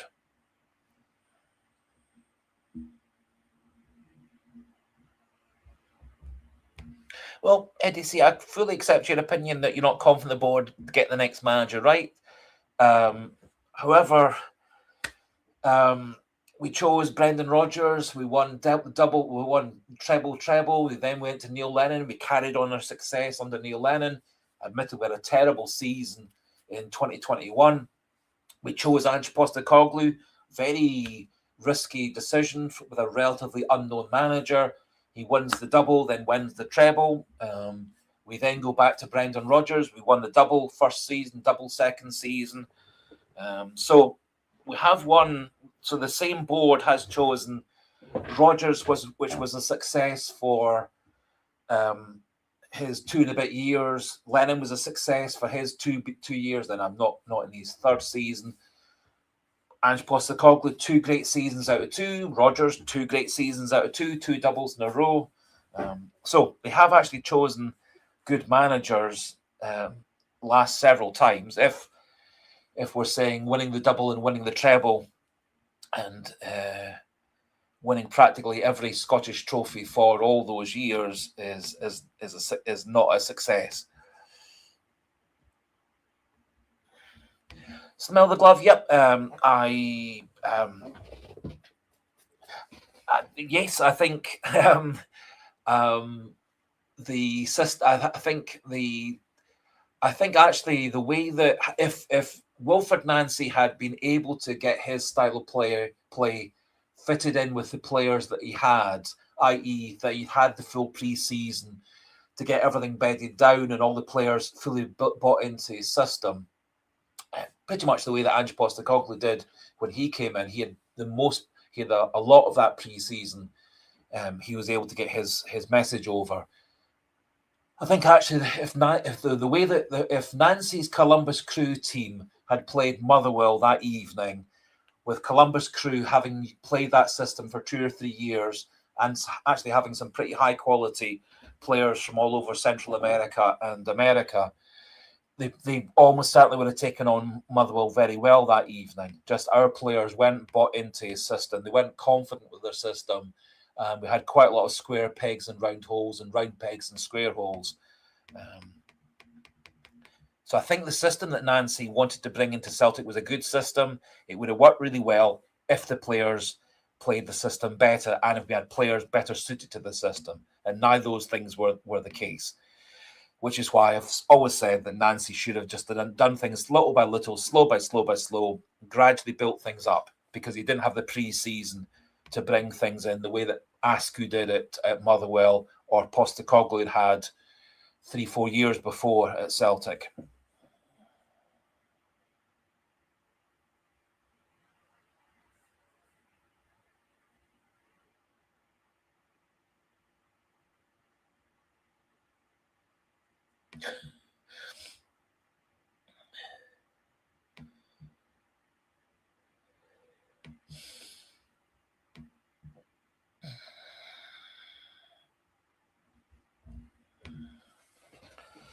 Chavan Chara, unfortunately, Clashman Numpty is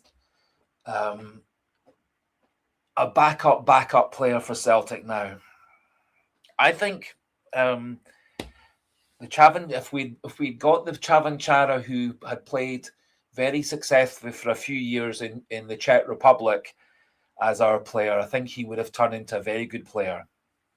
He came very battered and bruised from a disappointing season in Borussia Mönchengladbach, a very disappointing, demoralising few months as a lone player in Turkish football.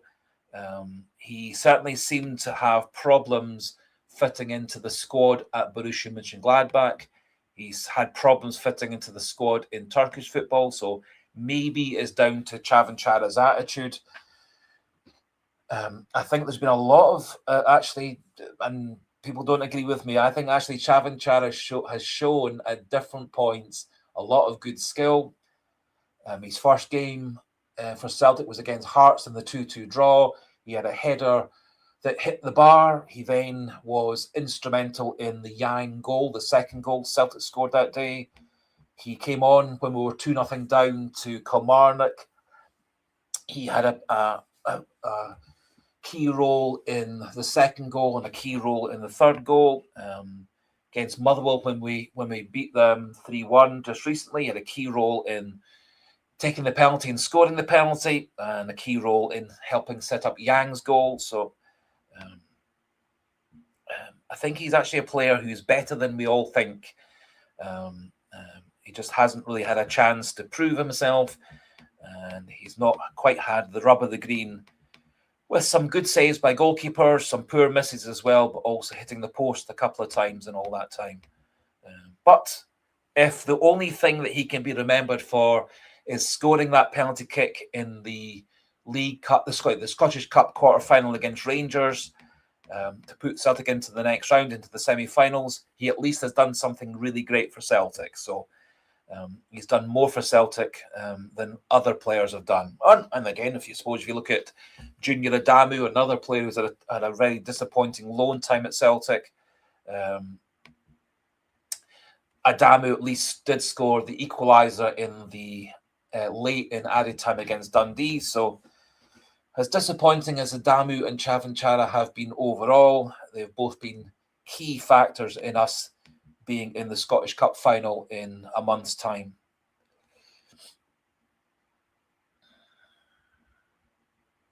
I think Chavan Chara is a player like a lot of human beings who needs to feel loved. And I don't think he's felt particularly loved at Borussia Mönchengladbach. Didn't feel loved in Turkish football, and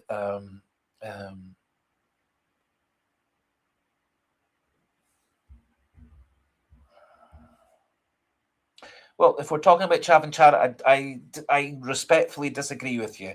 He is good enough to be part of the Czechia full international squad.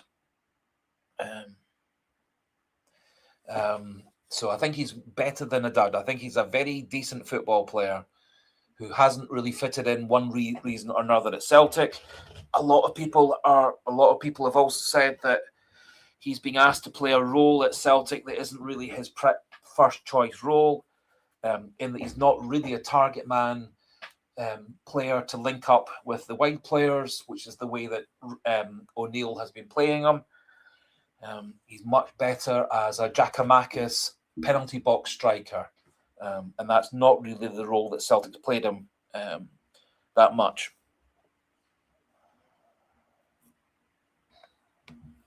Well, Clashman Numpty, as I said, will respectfully disagree about Chavan Chara. I'm not saying Chavan Chara has done anything to get a contract at Celtic for next season.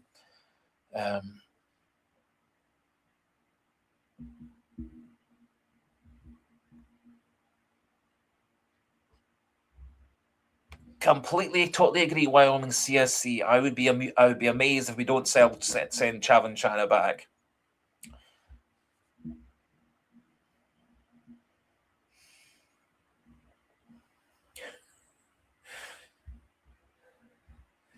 Great to have you on, Are You Ken? Great to have you on as well, Caden Sweeney. Another new Dane. So, however, Thomas Chavan Chara is not part of Celtic's matchday squads as things stand at the moment. I don't see him being at Celtic again next season.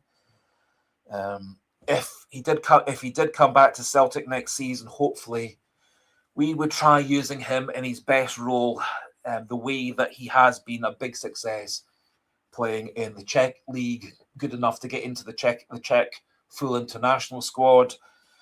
And was it not for the fact that he's kind of fallen out of favour at Celtic, he would have been part of the Czechia international side at the World Cup as well. But it looks like he's lost his chance to be in that. Clashman Numpty, I never disagreed that Dyson Maida was a really good option for Celtic through the middle. However, the problem was Dyson Maida, when he has played through the middle, has missed so many chances for Celtic that the hope was, and it came to fruition on Saturday against Falkirk, was he actually would get back to the form he showed in the second half of last season, where he played through the middle and scored an absolute ton of goals, whilst also having lots and lots of energy. His best games for Celtic this season have been with him playing out wide on the left, not playing through the middle. However, if you were choosing the team with the players all playing to their best form, Dyson Maida would have been my first choice playing through the middle. Just all season, he hasn't played well playing through the middle. And again, if Dyson Maida had been on form, we would have beaten Keirat Almaty home and away. So he's missed a lot of chances, particularly in the Wilfred Nancy couple of months. Maida and Kenny missed something like 20 great goal-scoring chances, 20 shots that should really have been goals. They missed them. And it could really have just completely changed the whole fate of Celtic had Dyson Maida played as well this year as he did last season. But hopefully we get six big games out of Maida.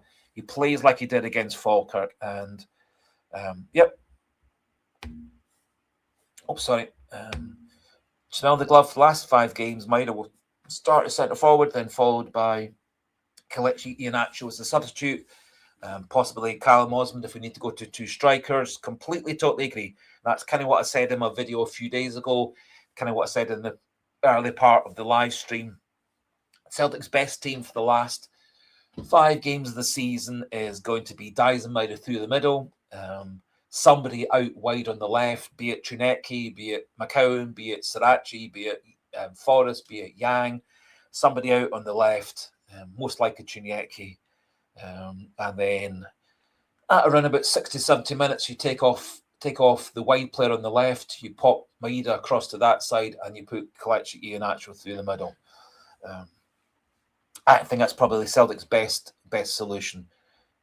Or potentially, if you wanted to, you could have Maeda and Iheanacho as a 1-2 up front playing together, with a wee bit of a rearrangement behind them. Celtic are actually lucky in that we do have wide players in Johnston, Tierney, Sarachi, who actually can play very well in the final third, getting balls into the box, etc. Plus, we do also have a very good attacking midfielder who scores goals in Benjamin Nygren. And I do feel confident if we can get some chances to Nygren and Maeda in the last 4 or 5 games, we're going to win 5 out of 5.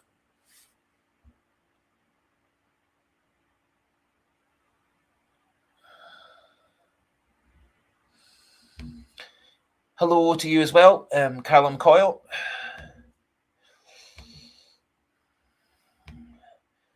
Smell the glove. Yep, if Maeda plays well, Celtic will play well. That was very much the case against Falkirk.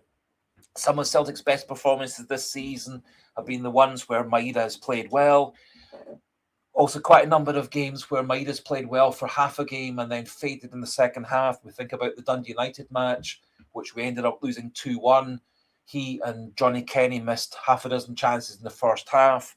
Maeda was brilliant going up and down the left wing that evening for the first half, and then very much fell away in the second half. Completely agree. If Maeda is on form and puts the ball in the back of the net every 2 or 3 times in a game, we're going to win an awful lot of games between now and the end of the season. I think also the threat of Dyson Maeda closing down defenders and goalkeepers also puts defenses on the back foot. And I think that could be a big factor against Hibs on Sunday. If we remember back to the 2-1 win at Easter Road last year, earlier part of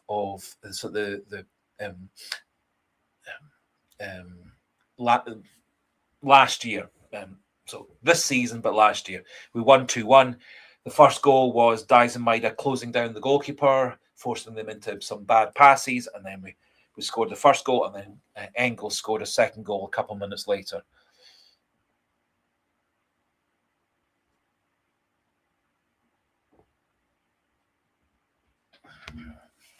Well, I mean, CSC, I very much agree with you saying Kelechi Iheanacho's movement needs to be a lot better. Seems he isn't interested unless a long ball from Sinisalo lands right at his feet. I think Kelechi Iheanacho, I don't think it gives Celtic an awful lot in terms of being a target man.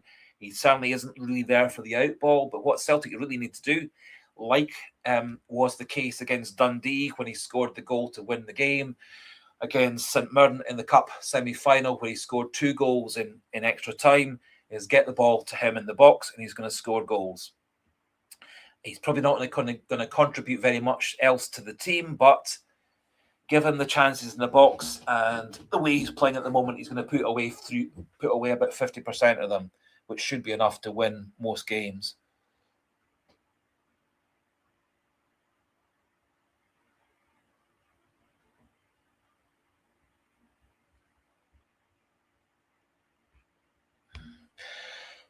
Are you Ken? Yes, we need to stop passing the ball back to Sinisalo. I think for me, if Sinisalo's got players who actually show for him in terms of coming to get a pass, it's much better. When he was particularly nervous in the game against St Mirren in the Cup semi-final, that's because McGregor wasn't coming for passes. Scales wasn't playing because of suspension. Trusty was on the other side, so Benjamin Arthur was over that side. Ralston was further over. He didn't really have many players coming to give him an outball. And what's more, when he did pump the ball up the other end, Dyson Maeda wasn't able to hold the ball up. So I think that was part of the reason that Sinisalo's passing wasn't so good for a couple of games. Ordinarily, his passing's fine. as long as people are coming to get themselves open and make runs for him.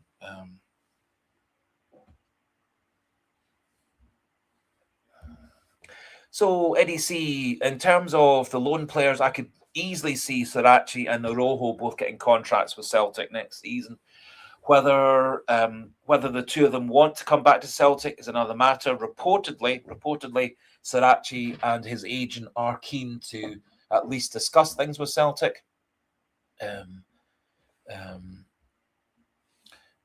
Arojo reportedly was also quite keen to come back to Celtic, and then his injury got worse, and that's kind of put that on the back burner.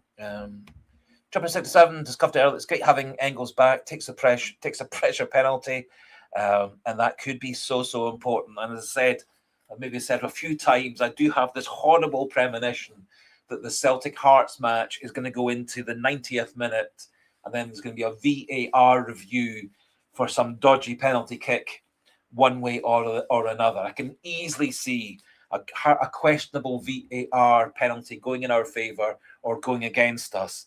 And then if it is going in our favour, does Arnie Engels or Kelechi Iheanacho or whomever have the guts to come up and take that penalty kick in the 90th minute with the league title on the line? Hopefully that premonition, that dream won't come true, and that we win the title nice and comfortably. But Engels has only missed one penalty kick for Celtic in his career. So he actually does have a really good he does actually have a really good record of coming up and taking penalty kicks for Celtic, several of which have been really big pressure penalty kicks. There was the one to get the draw against Dundee in added time. To be fair, actually, Kelechi Iheanacho has taken some successful pressure penalties for Celtic. Thomas Chavanchara scored the one against Motherwell, which was high pressure, and then obviously took them in the penalty shootout. I have a feeling also that Oxlade-Chamberlain probably has the mentality, the guts, the confidence to score that sort of penalty as well.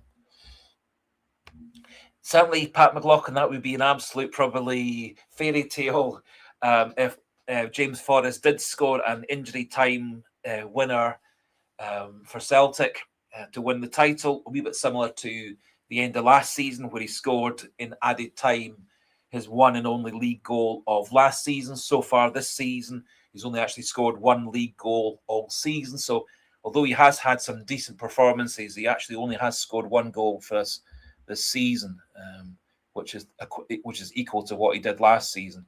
But it would be a real dream, perfect end to the season if it was James Forrest who scored in the 94th minute as the clock runs down against Hearts in the last game, be it to win the game or be it to be the goal that puts us over the top in terms of goal difference.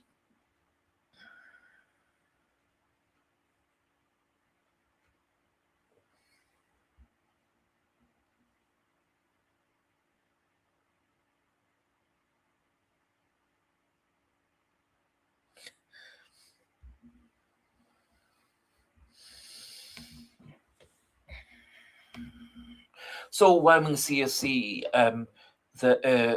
my understanding with Callum Osmond is he's now had a couple of weeks of full training with Celtic. He's had 2 bounds behind closed doors friendly games for Celtic. So he's kind of 1 week behind where Alistair Johnston is, i.e. Alistair Johnston was able to come back and be on the bench last weekend. I think, although it hasn't been confirmed yet, and O'Neill didn't really specifically talk about it in his interview, I think Callum Osmond may be theoretically back, possibly for Sunday, but probably more likely the Rangers match the following Sunday, because in essence is about 1 week back compared to where Alistair Johnston was and is. And Johnston got back in as a sub last week.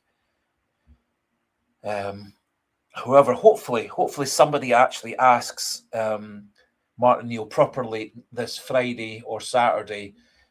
Friday, it'll be Friday, sorry. Friday, as to whether Callum Osmond is fit, because I think last week a lot of people got confused because O'Neill was answering about whether Callum McGregor was fit, not whether Callum Osman was fit. And I think there was quite a bit of confusion last week at the press conference. Are you Ken? Having AJ is a big boost for us. Positive attitude, infectious on the rest of the squad. I think he is a real leader on the pitch. It was interesting that when McGregor went off, it was Alistair Johnston who took the captain's armband rather than it going to Liam Scales. Liam Scales has kind of been the unofficial vice captain this season. However, I thought it was quite significant that Johnston got the captain's armband. I think he leads on the pitch. He's got the right attitude. He is an up and at them type person, as I was saying a bit earlier on, very combative, very pugnacious. I think he's a true Celtic fan as well. I think he also gives us a lot more options going forward, helps out in midfield, can get into the final third, good ability to cross, can score a goal as well, can create a goal, good at overlapping. So I think there's a lot of benefits we have with Johnston as our fullback that we don't have with Ralston and don't have with Donovan. And I think he's an upgrade on Julian Araujo, who for me was very, very impressive in his half a season with Celtic.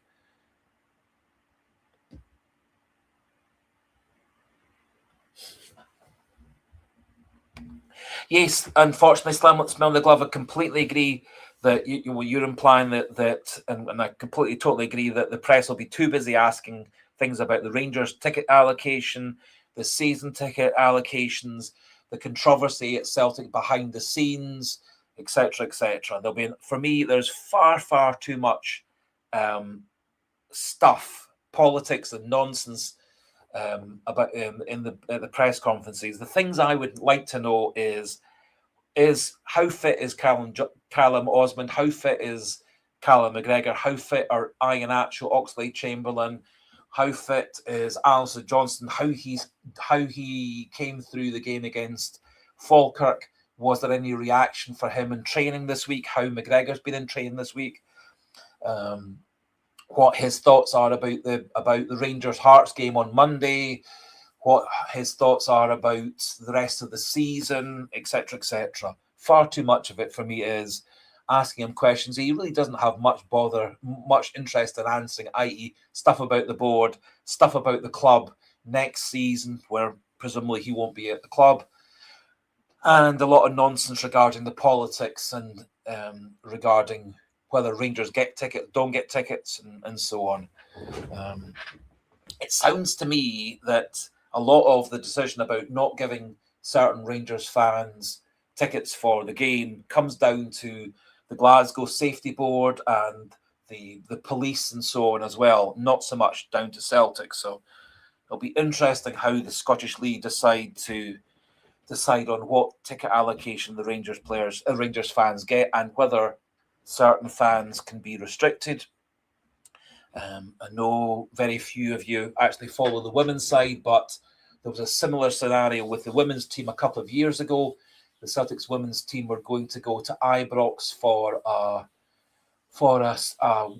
Rangers Celtic women's game, and Rangers said that no Celtic Green Brigade fans or the Bohys could come to the ground to watch the Celtic women's side, because they couldn't afford the extra stewarding and police that having those fans come to the ground and creating another 6,000 fans would happen. So basically, 2 years ago, Rangers did exactly the same and said these fans can't come to support Celtic that day. So in the end, the Women's League kowtowed to what Rangers said. Those fans didn't get ticket allocations, and the game ended actually, I think, with the Celtic winning that game, or at least drawing it.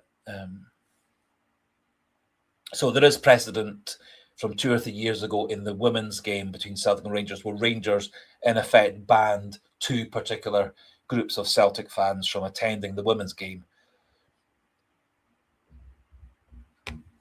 Hail to you as well, Noah Patsy 10. Lovely to have you join. Lots of the regular people on.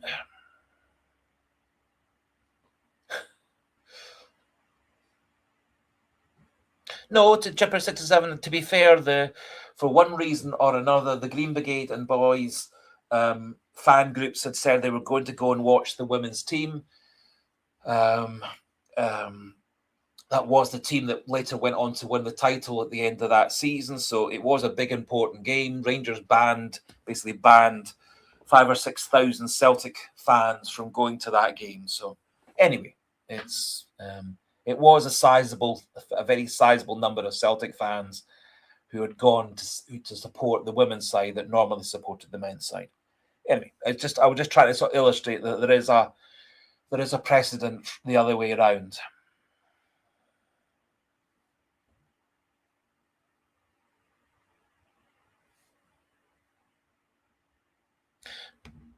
Smell the glove. That's roughly what I read that Martin O'Neill has said. Was he didn't really have anything new to add to who's available and who's not available. One of the problems is he hadn't really said specifically that Callum Osman was or wasn't available for the game against Falkirk. It would be great to know just how he's done in the last week or so. It'd be great to know how Alistair Johnston did in reaction to having played 20-odd minutes against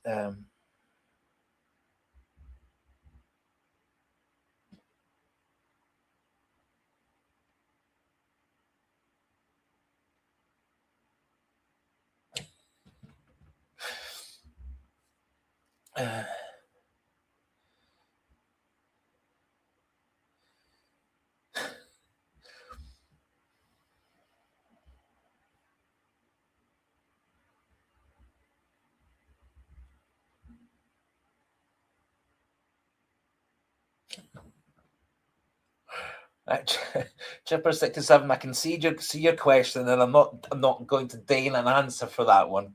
Happen to actually know who that particular person is, and I'm not answering that question. The answer is no, I'm not. But I'm not going to put that up on the screen. But the answer would be no, and I didn't even know that she was on tour. Anyway, so Kieran Ireland, right away, we need Alistair back at right back. Iheanacho has some big part to play. I think Iheanacho could well score some very important goals for us for the rest of the season. I certainly see Iheanacho coming on in probably all the games between now and the end of the season for the last 20, 30 minutes.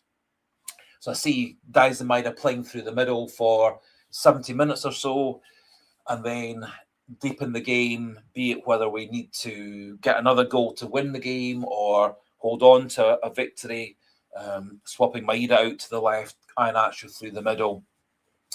And I think if we do get the ball to Iheanacho in the middle, he will score goals for us in these last 4 or 5 games of the season. So I do think he's got a big part to play. I think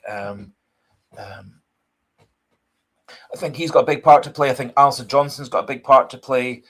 I think if Callum McGregor can come out as fit this week as he did last week, and same again the week after, the week after, and the week after, particularly with the 3 games in the 7 days, with the Rangers, Motherwell, then Hearts game, I think that's going to be really, really important.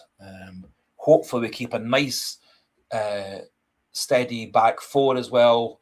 Johnston, Trusty, Scales, Tierney, that they build up more and more of a relationship with an understanding with Sinisalo.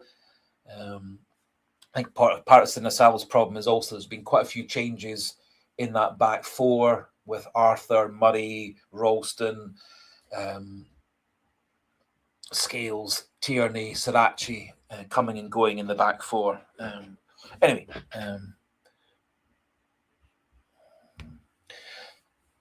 Slabbering Cabbage, I regarding the ticket allocation for the Rangers end for the Celtic match in a couple of Sundays' time, I think probably in the end it's going to be down to the police more than either of the 2 clubs in terms of the difficulties policing that game, particularly if a faction of Rangers fans who have created a lot more problems and violence, etc., over the years, certainly caused major problems in the Rangers Celtic game at Ibrox a few weeks ago.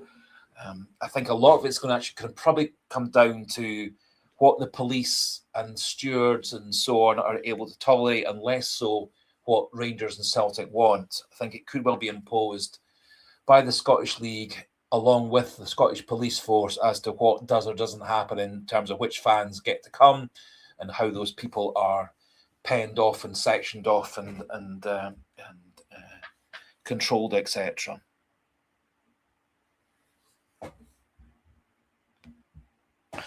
Pat McLaughlin, I think there could well be a very small allocation, much less than before. And again, I think that's probably going to come down to the advice of the police and the Glasgow Safety Board, who actually do have a lot of power to shut down sections of a ground, put in restrictions regarding policing and stewarding and all kinds of things. Although the Safety Board themselves don't actually have any legal power to do anything, they do advise other branches of who do have legal power to shut people down, i.e. the courts, safety certificates, and the police, of course.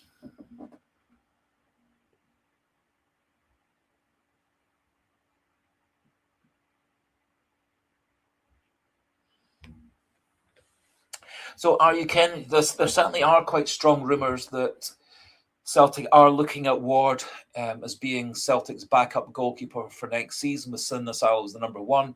I personally would like to see somebody a wee bit better and more experienced than Ward as our backup, simply because goalkeepers get injured like any other player. I'm not massively convinced if he had to step in to be Celtic's goalkeeper in the first Rangers-Celtic match of the season, or a vital Europa League, Champions League game as well next season. But so I think in essence, if we could sign another Viljami Sinasalo type of player, that would be ideal, i.e. a player with international experience, player who's played for big club in England, albeit mostly at reserve level, etc. But Sinasalo did actually have about half a dozen caps for Finland at full international level, despite the fact he was only 22, 23. So that's the sort of goalkeeper I'd like to see Celtic sign to back Sinasalo up for the next few seasons.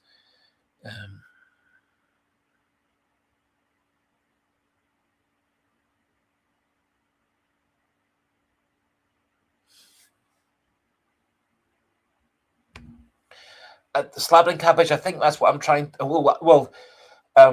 I think what Celtic said was to try and avoid problems and violence. But what I'm trying to say is I think probably in the end, the police will decide. They got probably more power in this case than Celtic have. If the Scottish League say this is the number of tickets you've got to give Rangers, Celtic actually have would have a lot of difficulty going against what the league has put down, because then there's a possibility of fines, then there's a possibility of forfeiting the match, all kinds of possibilities.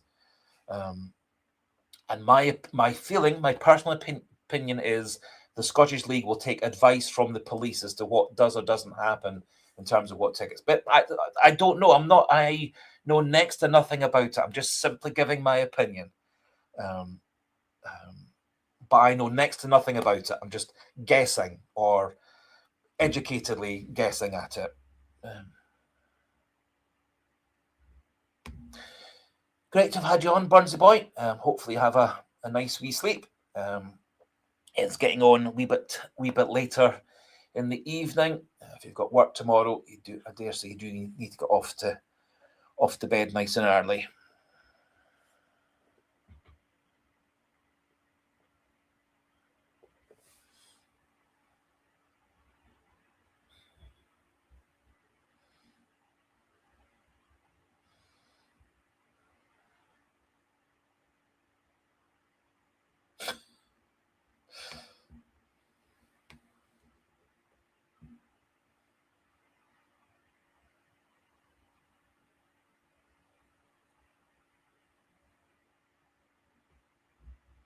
Yeah, but as like a boy, I do agree that it's. I a couple of my, well, actually, both my nephews have worked as stewards at the Motherwell ground as well. Luckily, at Motherwell ground, they never had any real no real sort of bad behaviour amongst fans or violence or anything to deal with. But I completely agree. Minimum wage, not the greatest amount of training to do the job. So I do think us football fans, if we do go to a game, we should be pleasant, polite to each other, pleasant, polite to the stewards, and if they say do this, we do what we're told, because they're, in essence, they're there for everybody's safety. Anyway, Noah Patsy, I think my personal feeling is that Celtic are as things stand, I think Celtic are going to need to win all 4 of their next 4 games. They need to beat Hibs, they need to beat Rangers, they need to beat Motherwell, and then they need to beat Hearts. I've got a feeling that going into the last game of the season, Celtic will just need to win the game to win the title, i.e., will be maybe 1 point behind Hearts, or there are scenarios where Celtic could win the game, the league technically at Motherwell. I think it will go down to the last game of the season with Celtic needing to win that game, or possibly, if things go a wee bit more in our favour, draw the game. But I think personally we're going to need 12 points out of 12. However, 10 points out of 12 could be good enough if Hearts struggle against Rangers and Hearts struggle against Motherwell and get 2 points out of those games rather than 4 or 6. And I think Motherwell actually could do us a favour the day before the Rangers-Celtic match.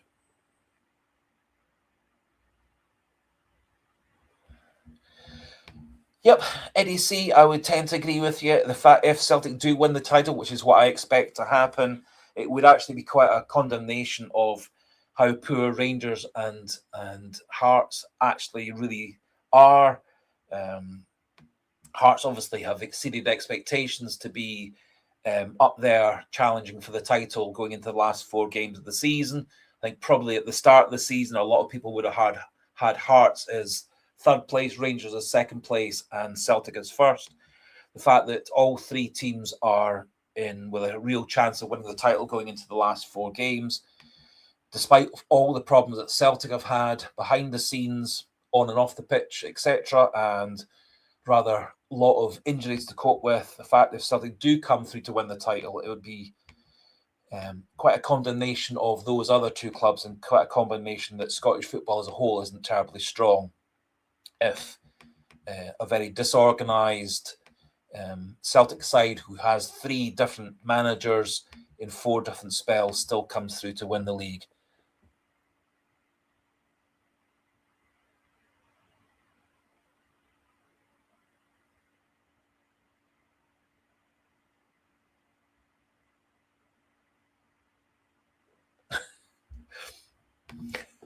Slapping Cabbage, I'm just a fan.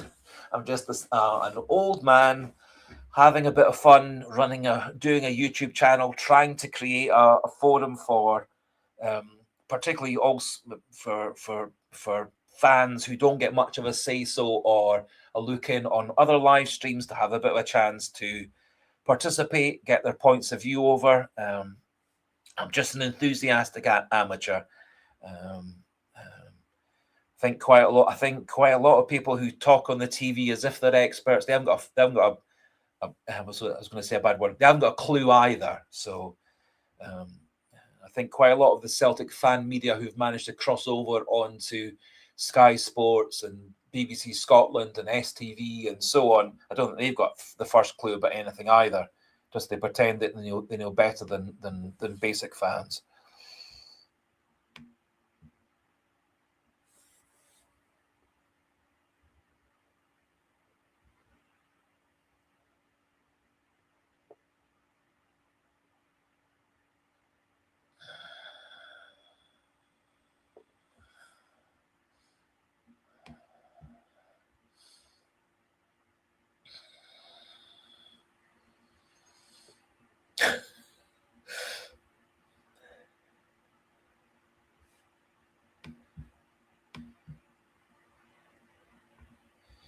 Yeah, Kieran Allen saying after Hearts beat Motherwell, the Motherwell boss basically said he can't wait to get Hearts back at home. Certainly my recollection of the Hearts Motherwell match a couple of weeks ago, which kind of revolved around that rather dodgy, dubious penalty when Stephen Welsh caught the Hearts player in the head when the Hearts player was lying on the ground. The Hearts player shouldn't have tried to header the ball lying on the ground. Several FIFA referees and UEFA referees said that actually the Hearts player was guilty of dangerous conduct as well by trying to header the ball whilst lying flat on the ground. In that game, I thought Motherwell actually probably had the better of the game for about 90% of it. Hearts got a penalty late in the game and then added a third. On another day, that result could have been completely the other way. And my feeling was that Jens Bertel Askew was more than a bit miffed and angry about the way that game ended. And so I do think even if Motherwell have guaranteed themselves fourth place by that point, I think they will go all guns blazing next weekend against Hearts in that game.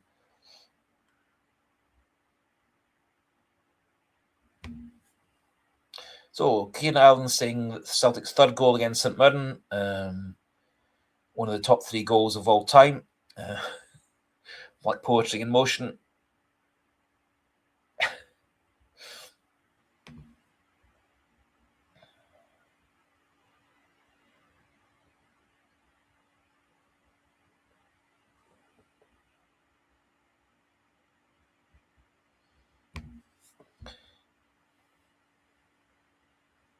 Yes, so Kieran Allen saying that his favourite goal of all time was the Maradona one when he beat absolutely everybody. Almost as much of a favourite goal was the one before, where he handballed the ball into the goal with the hand of God. But Maradona certainly scored some absolutely stupendous goals for Argentina and throughout Italian football, etc. The Roberto Carlos amazing curling free kick, also a brilliant goal.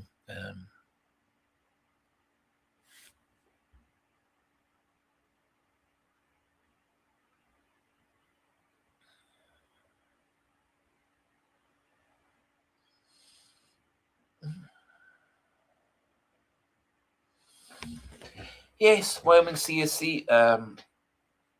I think teams like Braga and Freiburg have had relative stability behind the scenes. I think that's important. I think Braga have done a good job building up their team, building up their framework. When it came to Celtic and beat us early in the season, I thought they looked a really organised team, and they kind of proven that by getting all the way to the semi-finals of the Europa League.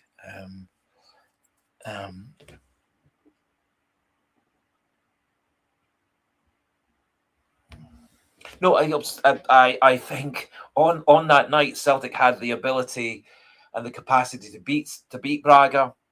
I thought they looked a really well organised team. That's what I'm kind of saying is I thought they looked like a well organised team. A bunch of players who played for each other and played for the manager, which I think is important. They scored a goal, which the first goal was a goal that obviously Schmeichel should have saved. He didn't. That was rather poor goalkeeping. They then scored a late goal when we were on an all-out attack. We also had that goal disallowed by Iheanacho. Still not very sure why that was disallowed.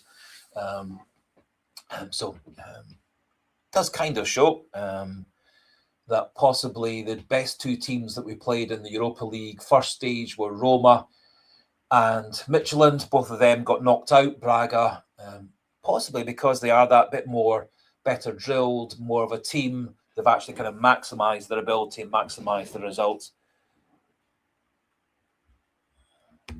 Great, thanks very much, Chipper67. Night to you as well. Thanks for all your contributions, and hopefully you do get tomorrow's quiz question right.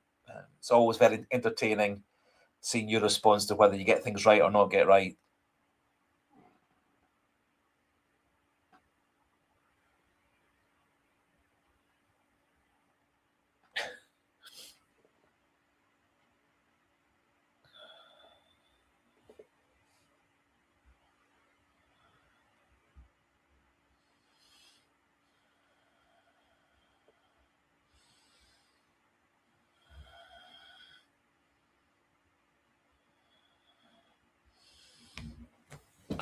Yeah, are you, Ken? I don't think Ange Postecoglou probably would be that disappointed if Spurs do get relegated this season. As I said earlier on in the live stream, I'm not the biggest fan of Spurs as a football club. Um, not for any other reason rather other than the way that their chairman and board has treated managers, not really rewarded or shown any loyalty to managers who've done a good job at Spurs. They've been quick to sack managers, as was the case with Ange Postecoglou. Won them the Europa League, got them into the Champions League for this season, and his reward for that was being sacked. I don't think that was very fair of their chairman and their board. However, very much the way that they've been running their club for year after year after year after year.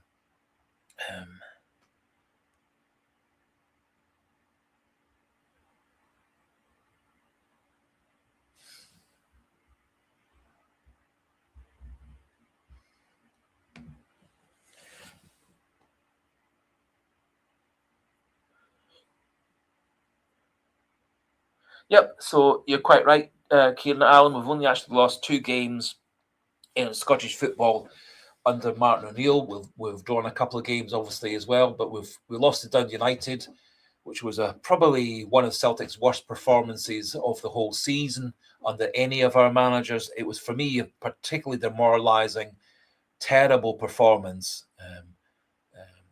I think it was one of the few games where, for me, none of the players got much above 5 out of 10, and several players got very, very low marks. The Hibs defeat 2-1. I think that was a game in which Celtic actually had they stayed again 11 against 11, and Trusty Knoll got sent off. That we would have won that game. And also, you think about straight after Trusty was sent off, you then had Liam Scales being rugby tackled in the box. Penalty kick wasn't given. And although it's all well and good for Willie Collum to then say, oh, it should have been a penalty kick, a couple of weeks later, it's too late for that because Celtic missed the chance to go 2-1 up with about 15 minutes to go. We ended up conceding a goal shortly after that and lost the game. It's a game that probably, had we stayed at 11 against 11, we would have won. Had we got that penalty kick given to us, as we should have done, again, we probably would have won, even being down to 10 men. Much like when we lost Trusty also against Hearts when we were 2-1 up. Again, with a strong feeling, had we stayed 11 against 11 that day, we would have defended out for the last 15, 20 minutes to win that game against Hearts, which would have been a big difference. Can't smell the gloves. Spurs board caring more about the NFL games and boxing events.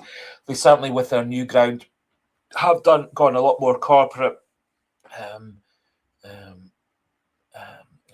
I think they've kind of taken their eye off the ball a bit with the football side of things. 10 points dropped under Martin O'Neill. We've certainly have those 2 defeats and a couple of draws. You're quite right. Which, all things considered, is a more than decent output for O'Neill, coming in twice in crisis times, getting Celtic turned around both times.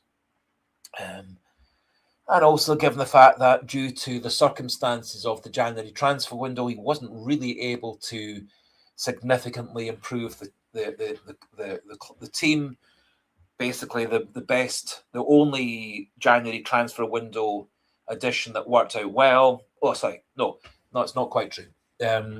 Obviously, Arojo came in the 3 or 4 days of the year that were Nancy spell. That worked out really, really well, obviously. And I think Benjamin Arthur has been more than a decent backup centre-back for Celtic. So 2 of the January transfer window loan signings have worked out very well. The other ones have all been rather disappointing. I think because of the fact that we didn't have a certain manager for the next season, it did mean that we were restricted about who we could buy or not buy in the January window. Although it does look like several of the players that Celtic were looking at for January had we kept the same manager for the whole of that second half of the season. It does look like we're looking at some of them again for the summer transfer window.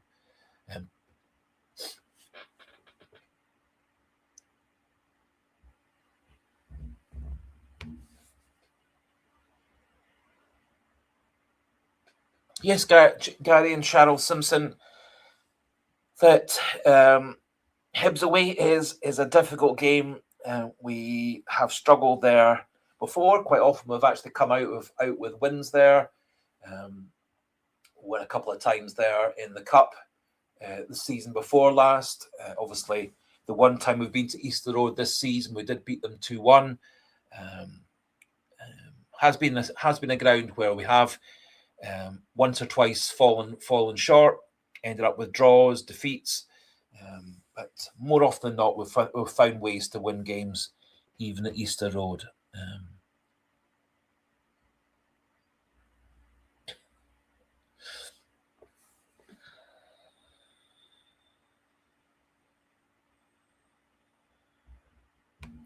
Yeah, Kieran Allen, Scotland don't have any refs at the World Cup.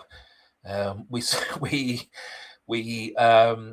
way things are with the Champions League seeding systems, it's certainly creating more and more chances for the big rich leagues like the English, the Spanish, the Italian, the German, the French, etc. The leagues with massive billion pound TV contracts and massive big sponsorship contracts are the ones who are getting more and more teams.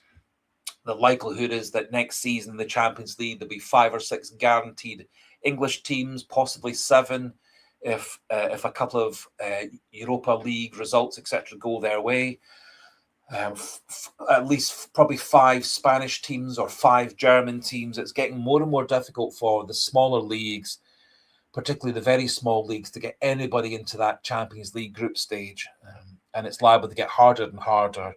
And that gap between the smaller leagues and the biggest leagues are going to get bigger and bigger, unfortunately. And unfortunately, in terms of levels of financing and TV and prestige, Scotland are now down into Division 3. If you think about the Premier League, Serie A, Ligue 1, La Liga, all being sort of Division 1 under that scenario. Anyway, but our referees are poor as well, and unfortunately also the young up and coming referees are also rather poor as well.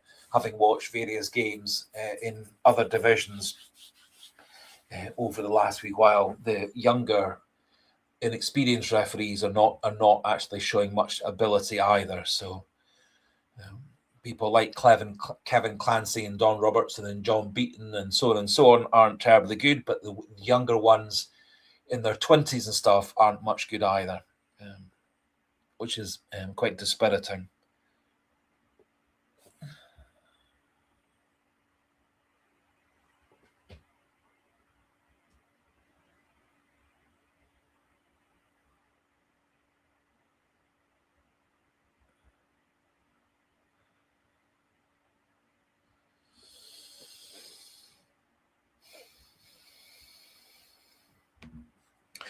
Yep, as I say, unfortunately the standard of refereeing throughout Scotland is rather poor. I can't honestly think off the top of my head any referee that I've seen this season refereeing a Celtic match or refereeing any match actually that I've actually thought was any good.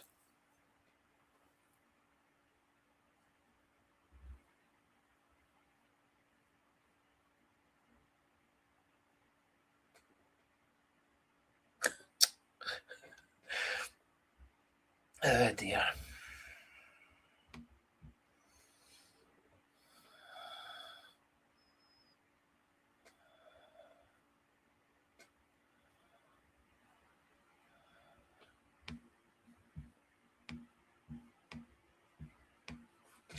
It certainly would be quite a nice double if John Higgins was to win the world title again. for old men who are over 50 plus, like me and John Higgins, the fact that he could win the world title again at 51, 52, whatever he's going to be when he wins the world title, hopefully in a few days' time. It would be a nice double for him to win the world title, following on from a nice Celtic win the day before. I think when I last heard, he was level after the first session. So so it would be nice for a lifelong Celtic fan like him to have success again in old age. Not really particularly a fan of watching darts, and like someone was saying, the last time I really watched darts was in the time of Jockey Wilson,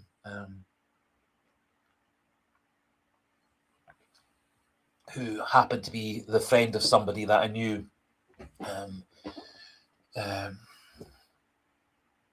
through local sports types of things.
So just another wee thought regarding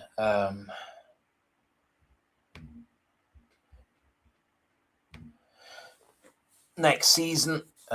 Just wondering whether there's any particular management contribution combination that people would be happy about.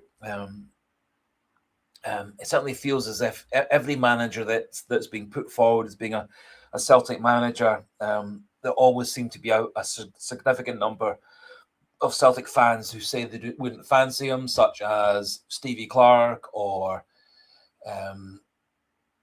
Roberto Martinez or Robbie Keane, Craig Bellamy, etc. It does appear that there's quite a lot of enthusiasm at the moment for Jens Bertolascu, and I think there are a lot of potential benefits with him. It just feels that at the moment, no matter which manager is put forward as being the new Celtic manager, there always seems to be half a dozen people. Can't remember which particular club that he was rumoured to be going to now that he's left Bournemouth at the end of the season. I had a feeling it was a pretty big club that he was being lined up to take over at next season. Interestingly, Thomas Frank, who was the man who replaced Ange Postecoglou at Spurs, then subsequently got sacked by Spurs. And then Spurs sacked yet another manager when they sacked Igor Tudor.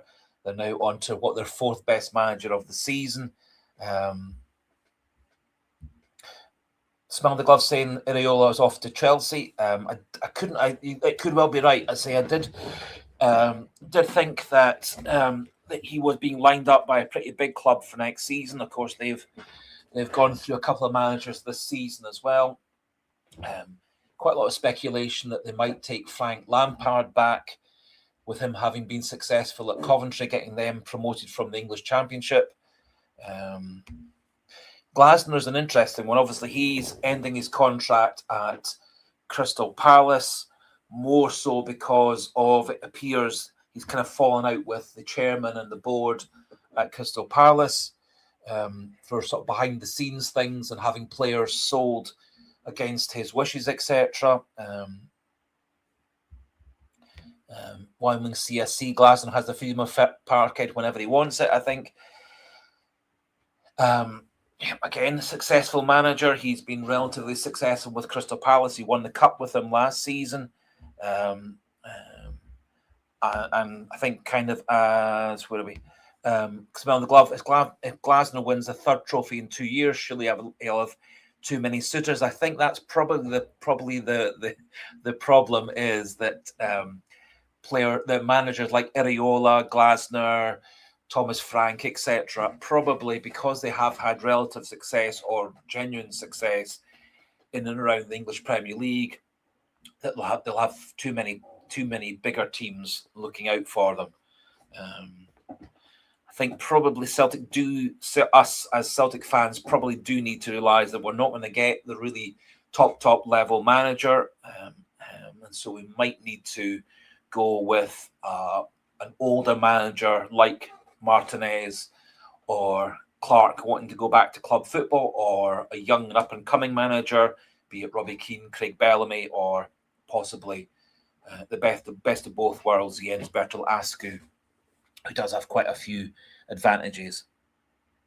Yep. Quite right. I totally agree with you, Scott Dougal. I don't think people like Areola, Glasner, Frank, etc. would come to Scottish football. Possibly Thomas Frank, of all those ones, might be the one that might be happy to come to manage Celtic.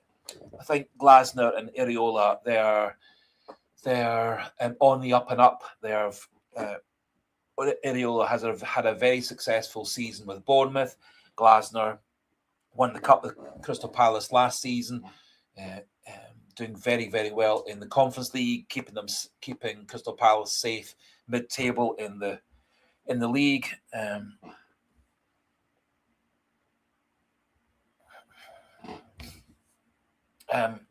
Only thing I would say about Stevie Clark is his management style as a head coach was always a lot more attacking than it was when he managed, obviously, Kilmarnock or has managed Scotland.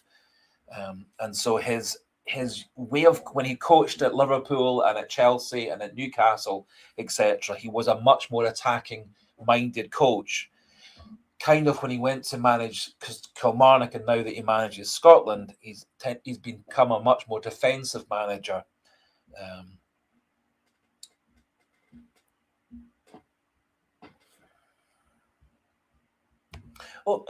Interesting angle from Sligo Boy. You don't like grumpy managers, you prefer an animated guy. I can see that one. I think certainly one of the things about Stevie Clark, he does seem to be quite dour and serious, and doesn't really show his happiness and emotion terribly much. I do like managers who wear their heart on the sleeve. I do like managers who show a bit of passion, which is why some of my favourite managers were people like Ange Postecoglou, Neil Lennon to an extent as well. I do like managers who show a lot of passion.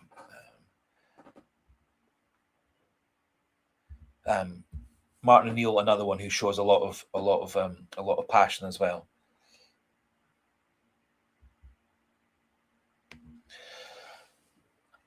All I'm trying to do, Smell the Glove, is say at the moment there are lots and lots of names who are still in the ring to be Celtic's new manager.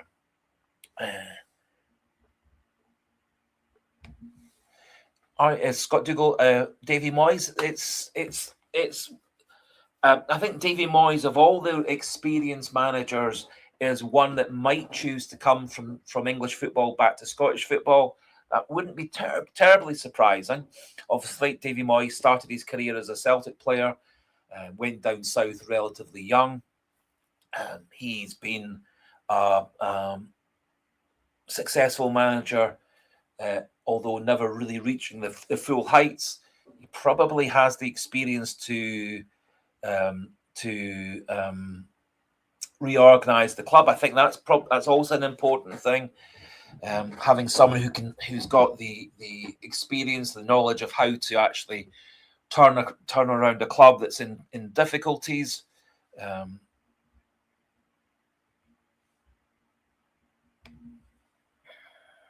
I think the problem, are you, Ken, is yes, okay, let's go for Enzo Maresco, let's go for Marco Silva. I don't think they would ever entertain the thought of coming to Scottish football. I think we probably have to aim our targets 2 or 3 levels below that sort of manager. I don't see us attracting managers who have been successful in the English Premier League. The only caveat to that might be a very experienced manager who's done well in other countries or other leagues, who has a strong tie to Celtic. Example of that would be Davy Moyes. Not I'm saying I would want Davy Moyes to be the manager. At least if we did go for Roberto Martinez, we would have that strong link with Sean Maloney. And was reading through the week that there are some suggestions that Sean Maloney at the end of the season will be put in place as the Celtic director of football, something that Celtic have been kind of lacking for quite a number of years. Sean Maloney does seem to have a good ability in terms of player recruitment, player scouting. He's an intelligent person as well. Good tactically, good in terms of motivating. Worked very, very well, obviously, with Martin O'Neill for these 2 spells. And I think there's quite a lot of positive features if we did go for Sean Maloney as being that director of football, linking various different departments together and linking in well with the manager, particularly if that manager was somebody that he's worked with before, such as Roberto Martinez, who does have strong ties to the area as well.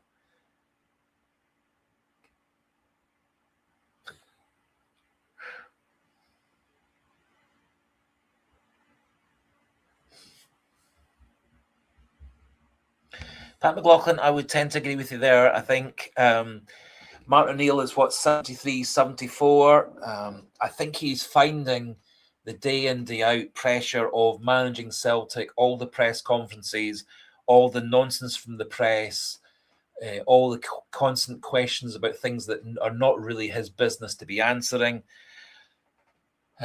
Plus, obviously, quite a lot of stress with the situation off the pitch with the board and recruitment and scouting, and then all the disruption with having 3 managers this season. I think he's actually found the pressure very, very difficult. I don't think he thinks he's got the physical and mental energy to commit to Celtic for 3 years. My personal feeling is whoever gets them at the job this summer needs to be willing and happy to commit the next 3 years of their managerial life to Celtic. Because I do think Celtic do need, obviously, this summer to rebuild things, and then every summer and winter window thereafter keep on building things forward and forward and forward, and also bringing through more of the academy players into the side as well. So I do think whoever's going to be the Celtic manager, it's going to be a gradual 3-year plan leading into a 5-year plan after that, if all goes well. The problem for me in recent years is we've had a series of managers for 2 seasons and lost that continuity and cohesion to keep on improving season after season after season.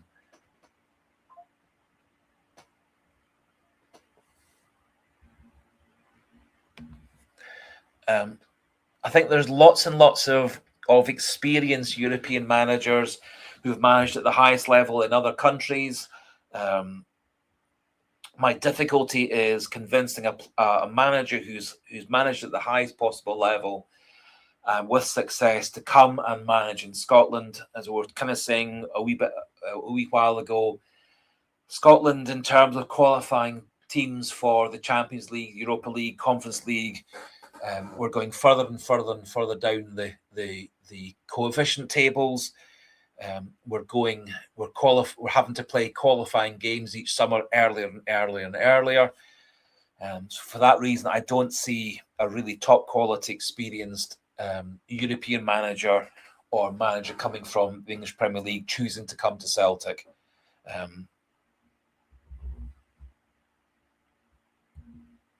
Which is why Askew and McGlynn, as my Wyoming CSC is suggesting, might be good options. Obviously, they're both managing in Scotland currently. They both obviously will have a good, strong knowledge of all the current players from all the current teams. John McGlynn, an especially good assessor of player talent, very good at developing young players. There's many things to be said for John McGlynn. When he did manage Hearts, he wasn't terribly successful there. However, he's done a great job at Falkirk. Just like Ascu's done a great job at Motherwell, the question is whether they could then take the next step up.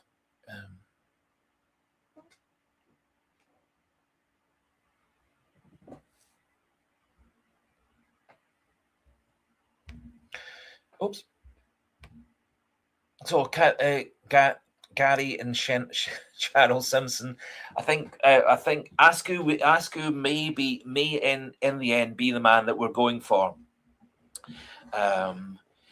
He's been a wee bit less talkative in press conferences regarding where he's going to be next season. I would not be the least bit surprised if he's the one that we're going for.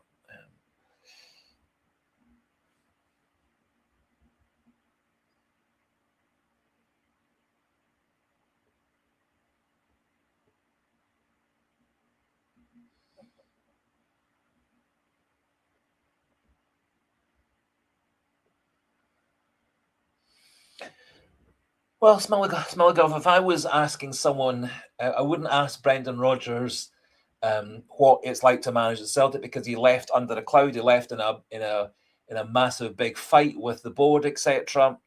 Whether he was going to be leaving one way or another anyway, no matter what happened this season, given the fact that within a couple of weeks of leaving Celtic, he had a £10 million a year contract lined up to go and manage in Saudi football. So it did feel to me that contract to manage in Saudi Arabia was already on the table for Rodgers to take as and when he felt like it.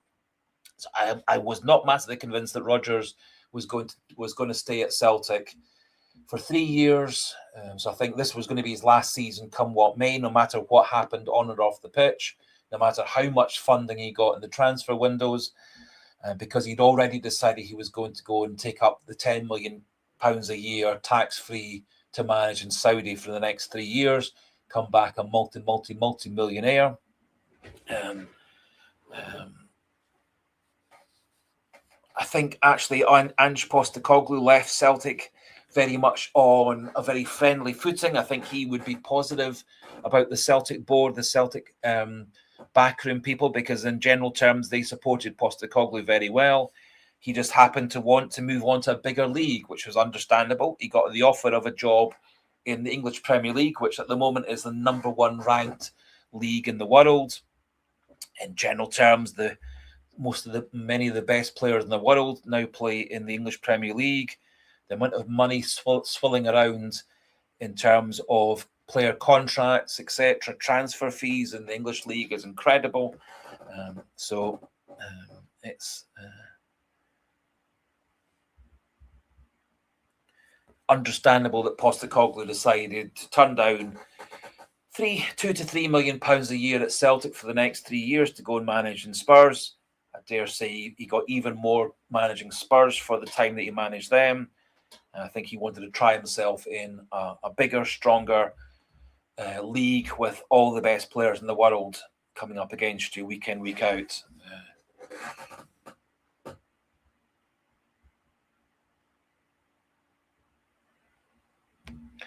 Smell the glove. That's not what I'm saying. That is not what I'm saying. I think people selectively take a bit of what I'm saying and make what I'm saying into 100% support for the board. That's not what I've ever said. What I'm saying is, anyway, I've said all these things before. We've won 13 out of the last 14 titles. The last 25 years, we've done doubles and trebles. Incredible success in Scottish football. Anyway, I'm not... as I've said 1,000 times on these live streams, the board members, the executives, people throughout the club have not done a good enough job. But I don't think focusing on one particular small section of the club, putting all the blame on the board, I don't think that's fair. I think everybody within the club all the different stages: recruitment, scouting, coaching, player staff, managerial staff, board staff, executives, um, legal people, human resources, all these people. Everybody has had a role in this season not going as well as it could have done. I also do think, had Celtic had the continuity of managers year after year after year after year, not having to chop and change every 2 to 3 seasons, I think that also would have helped Celtic keep on improving. But we've had restarts every 2 to 3 years ever since Brendan Rodgers came in to manage the club back in 2016. So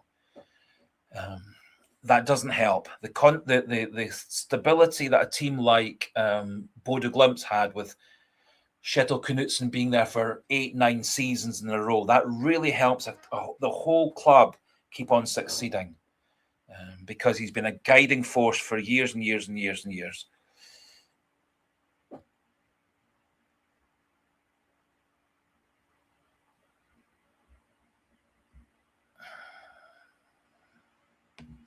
Pat McLaughlin, I take your point, and there a few of over those few years, several of the Rangers sides have been more than decent that we've beaten. However, this season's the perfect example of Celtic have underperformed. They've had tons and tons of problems off the pitch, and we're in a three-way battle for the title. And apart from that COVID season when Neil Lennon's team fell apart and Stephen Gerrard's team played consistently very well in the leagues to win the league that season, and that COVID season 2021, Celtic has found a way to nearly most seasons over that spell win the league convincingly. We have had a few struggles. Ange Postecoglou's first season, 21-22, we were second for most of the first half of that season, and then really powered through the second half of that season. Brendan Rodgers' first season back, second time around, it was a wee bit touch and go up till about March, April of that season, and then we really powered through the final quarter of that season. So we have had some seasons when it's been more of a battle and a challenge than others. And I think some of the Rangers teams over that period have been more than decent, given the fact that two of those Rangers teams went all the way to deep into the Europa League competitions.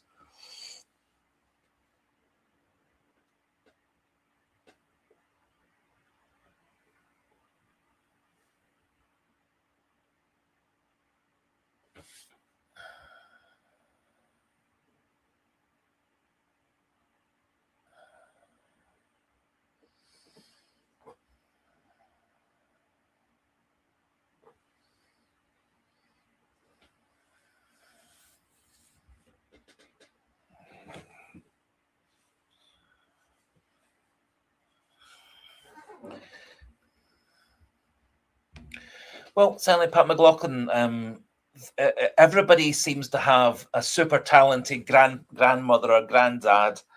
That certainly is one of these recurring comments from the ex-QPR and ex-Spurs players who have a show on Talk Sport. They constantly belittle the Scottish game.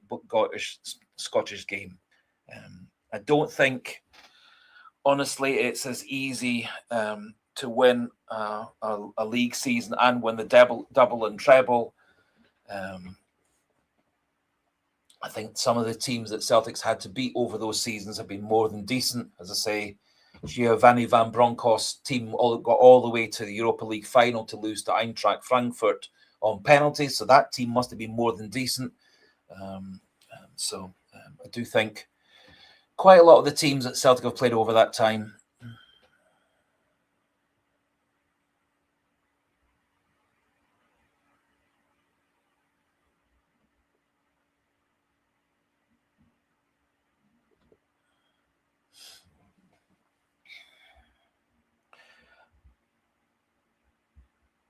Gary Cheryl Simpson.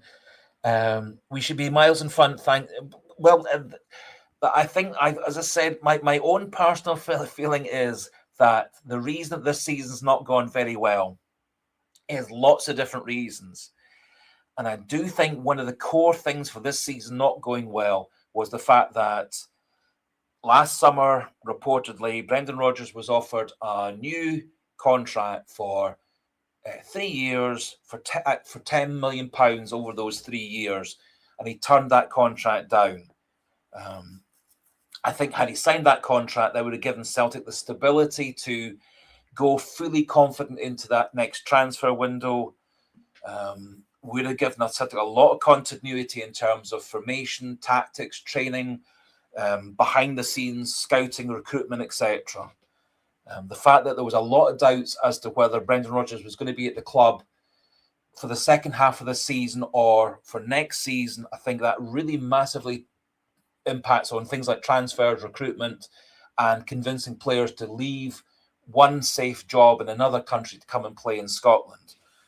So I think there's lots and lots of different factors, and I think the uncertainty regarding Brendan Rodgers' future, with him turning that contract down last summer, had a knock-on effect in a lot of different areas of Celtic. I think we also made some very bad appointments in terms of people like Paul Tidsdale.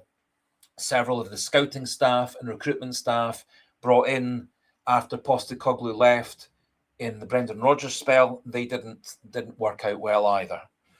Whether those employment choices were down to the board, Nicholson, Mackay, Rodgers, a combination of all those people, I don't know. Anyway.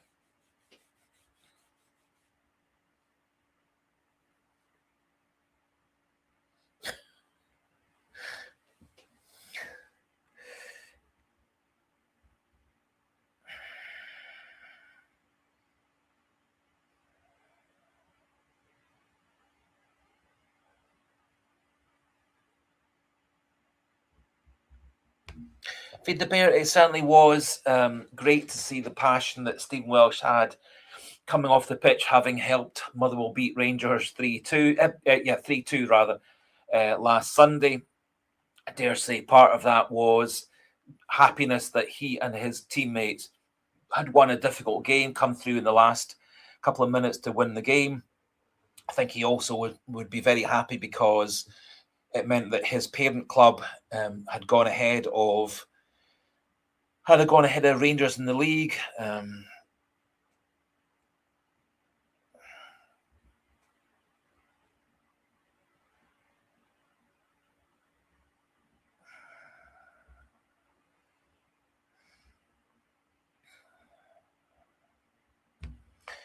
Fair enough, are you, Ken?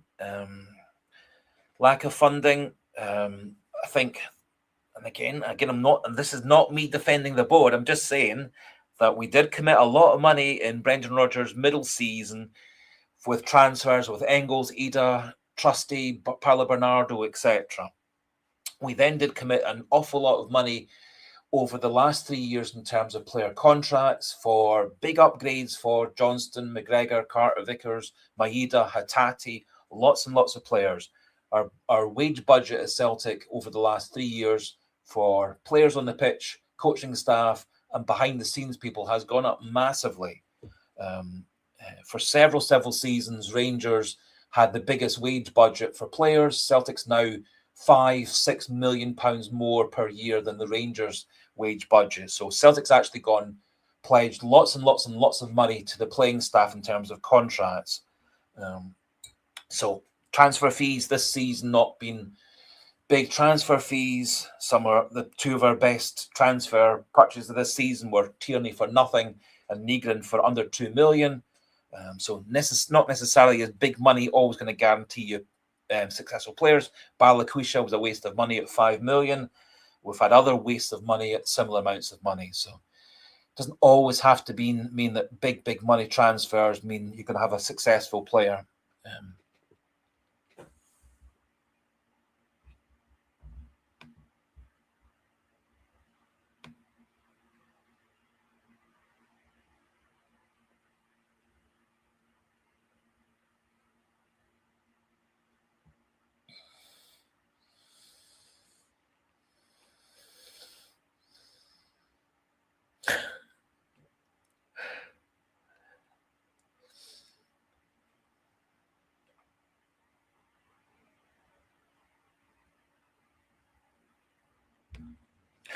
So Eddie C is suggesting that we bring back Neil Lennon.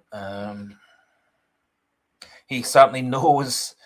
He certainly knows the club inside out. He's been a Celtic fan all these days. He is, in terms of trophies won and games won, he's right up there near the top of Celtic's head coach managers of all time.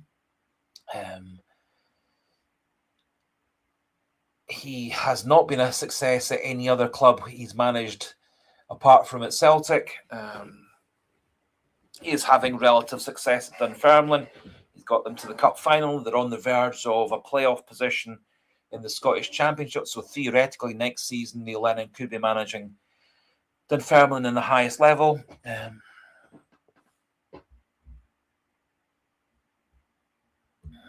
So Keith Robertson saying, what result do I wish for between Hearts and Rangers?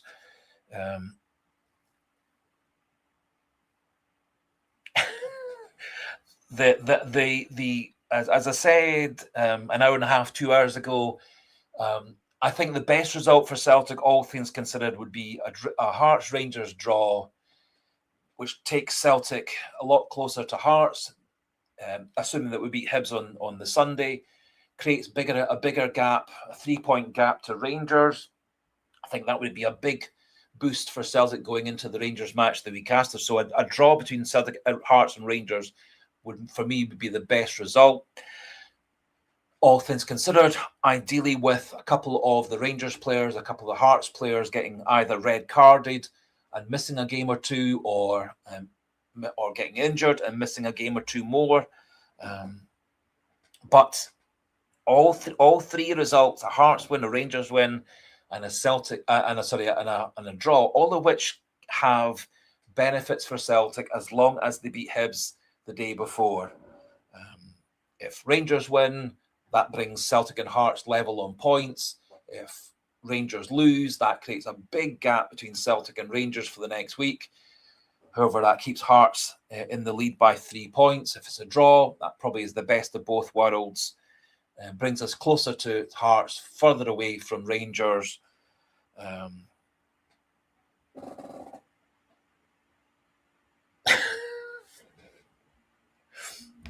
The problem, Keith Robertson, is that anybody who knows me well and has known me for the last 40 odd years, since high school time, is I don't tend to, if somebody asks me a question, I tend to answer it in a very full fashion. I don't tend to, unless the answer is yes or no, just go with yes or no. So I'm afraid if you ask me a question, I'm almost guaranteed these days to try and speak for about 5 minutes about all the ins and outs and all the possibilities.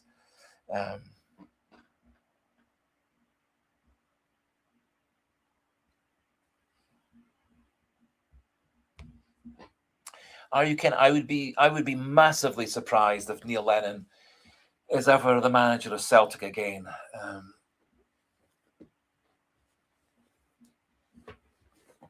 However, stranger things have happened. I didn't expect Brendan Rodgers to come back to Celtic a second time. Not convinced, in the greater scheme of things, Rodgers coming back to Celtic was a good thing. I think it created quite a lot of division within the club. I think it changed quite a number of things that had been working well under Ange Postecoglou. And I do think in a lot of ways the Brendan Rodgers 2.5 years took Celtic backwards off the pitch and on the pitch. I think it changed the way that we played. It changed the way that the players played the game as well. It made players like McGregor and several others a lot more conservative in the way that they passed and moved the ball. I think if we'd got a manager to replace Postecoglou, who was an attacking, forward-thinking manager, I think Celtic's progress could have kept on going and going and going. I think Rodgers, in some ways, took Celtic backwards in some aspects on the pitch and off the pitch.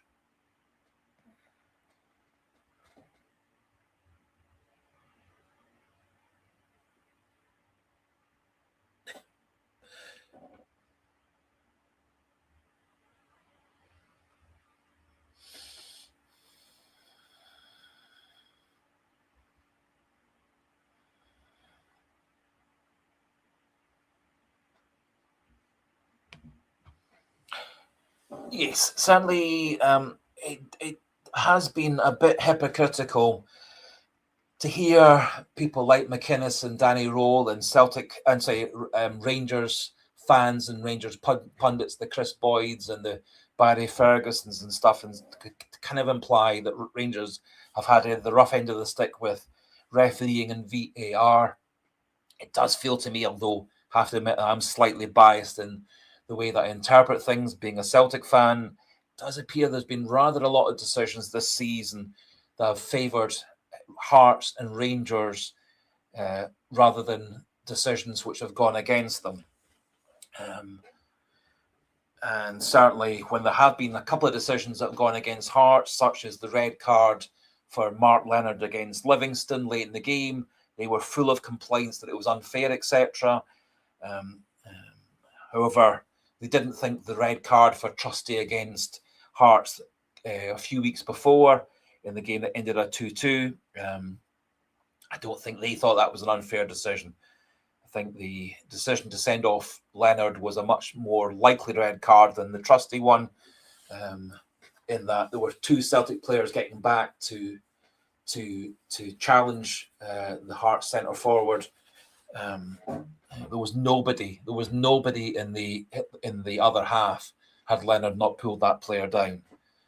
At least there was two players tracking back in the vicinity to stop the Hearts player when Trusty was sent off. And then there was the handball in the Rangers Livingston match that was not given, that was a stonewall penalty, and a few others.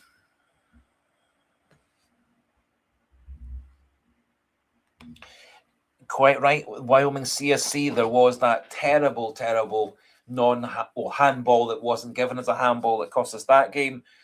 There was also the one must have been against Hearts, where we had a penalty given against us late in the game to lose that game. So a few years ago.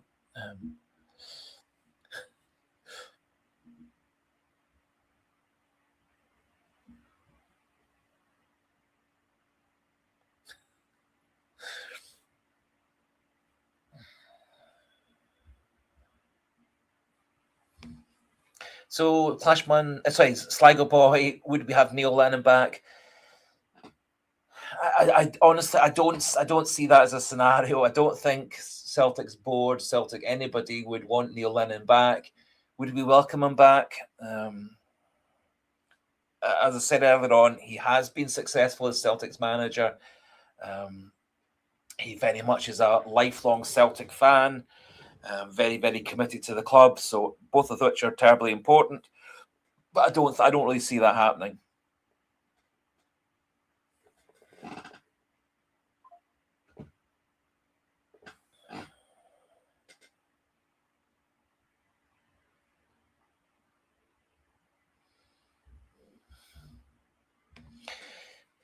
Yes, so Pat McLaughlin, he's had enough of us, and we've had enough of him.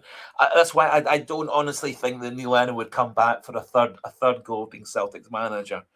I think he probably. So Ari Ken saying, would it be good for my mental health either? I think it wouldn't be good for Neil Lennon's mental health to be under the pressure of being Celtic's manager. I think possibly managing Dunfermline might be might be a good option for him. Bit less pressure, smaller club, able maybe to rebuild Dunfermline from the ground upwards as well. Get a good youth policy and build the club up and up. Dunfermline, relatively big ground. Basically Dunfermline and Raith Rovers, two smallish clubs, both in Fife. If Dunfermline managed to get themselves back to more and more success, they could be the biggest club in Fife. Reasonable amount of football support in Fife. So it may well be the best place for him. Also, if he is managing Dunfermline, lower level of expectation and success. So, i.e., this season he's got them to the final of the Scottish Cup. He's got them into the playoffs, basically, in the Scottish Championship. I think that's going to be more than enough for Dunfermline to think he's been a success and give him another 2 or 3 years there. I don't see him ever coming back to Celtic.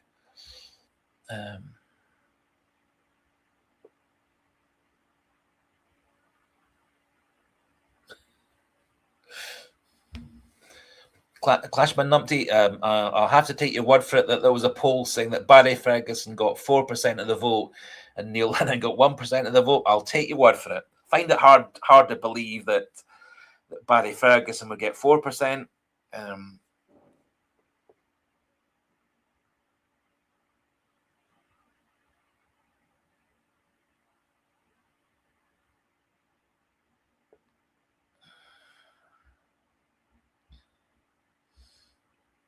Well, Clashman Numpty, I certainly don't want Neil Lennon to be the next Celtic manager or a Celtic manager again in his career as a football person. Very happy for him to come back and be a pundit, commentating on Celtic games. He always tends to be rather partisan in his opinions. But I don't ever hope he's never again Celtic's manager.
Yeah, so Gary and Cheryl Simpson, I would say Lennon never again. I think it's a pretty reasonable summary of how I certainly see it. Coming back to our wee talk about refereeing, I think one thing that Celtic could do, is try and get the other clubs in Scotland, other than Rangers and Celtic, are both happy to double the amount of money they pay every year into the VAR fund. If we did get twice as much money put in by all 12 of the Scottish Premier League sides, it would actually massively improve the number of cameras at each game. It would massively improve the offside technology. It would massively improve things like goal line top technology.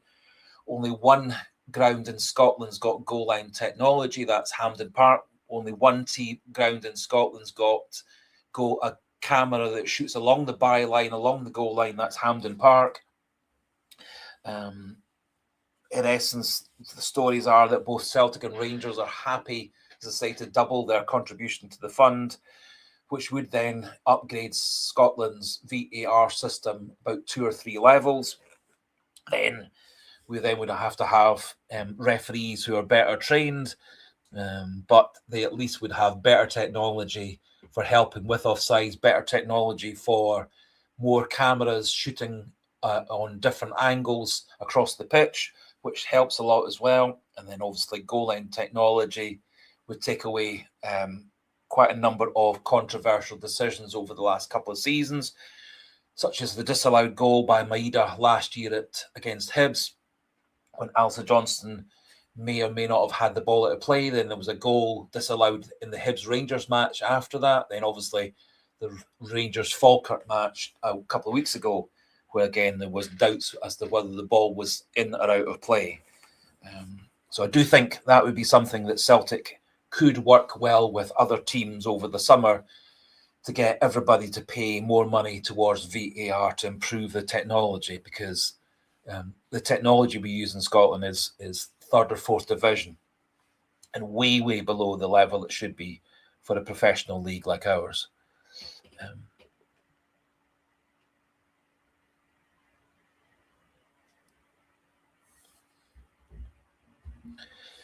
Yes, Clashman Numpty, I think the COVID season, the 2021 season, started off under Neil Lennon, ended up under John Kennedy, was a bit of a disaster for a variety of reasons. I think the COVID restrictions were a major factor.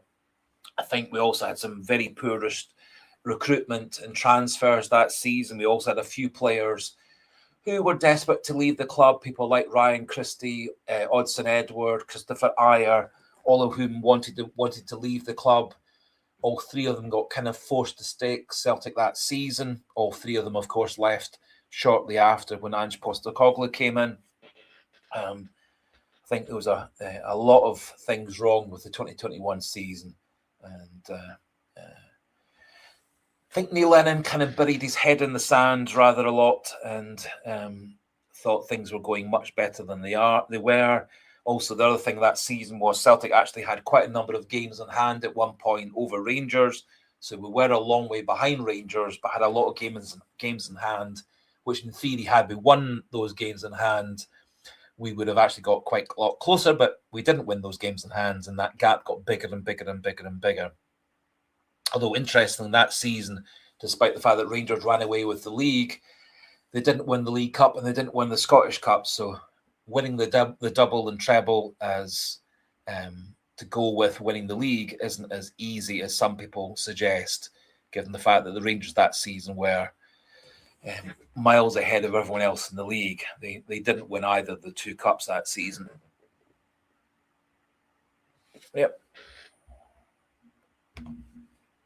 Yep, Pat McLaughlin. There was a point. I think you're quite right. It was something like I thought it was 5 games of a difference, but 7 games is entirely possible as well.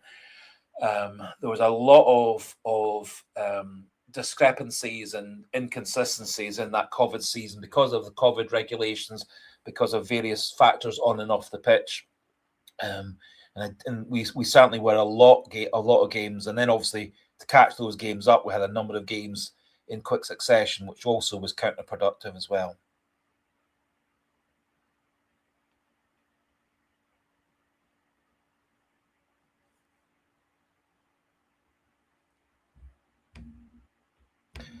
Again, Pat McLaughlin, I 100% take your word. You usually have excellent memory of statistics and stuff, and you're quite right. Rangers, despite the fact that Rangers actually that season were difficult to beat. They beat the teams in the league, especially in the league. They beat teams that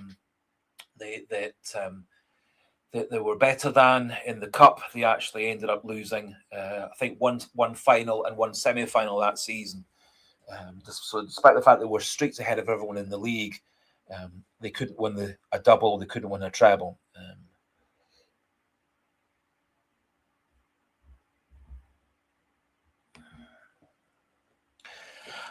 Clashman Numpty, I think Postecoglou or a manager like Postecoglou is what Celtic needs, which is why I would want a more experienced, older manager rather than a young, up-and-coming manager.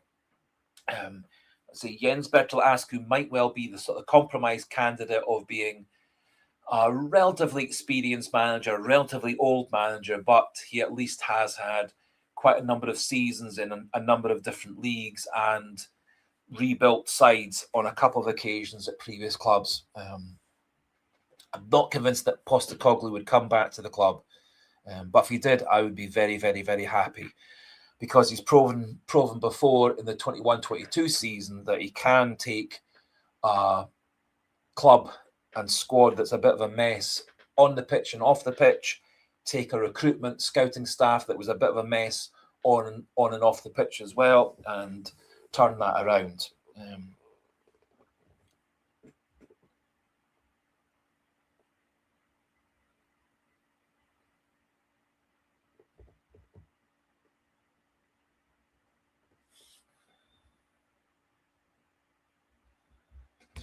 Yep, Feed the Bear 55. I think to answer a question I posed a wee while ago, I think possibly Ange Postecoglou might be one of the very few managers that the great majority of the Celtic fans would welcome. There aren't, even though Ange Postecoglou left us after winning the treble, having won double the season before, didn't leave with the same sort of bad feeling and negativity that Brendan Rodgers leaving the first time or the second time had amongst the fans and so on. So I do think, unlike Brendan Rodgers, who was not welcomed back by a large amount of the Celtic fans when he came back the second time, I think Postecoglou would be welcomed back by the massive majority of Celtic fans. Probably not the full 100%, but certainly up into the 80s or 90% of the Celtic fans.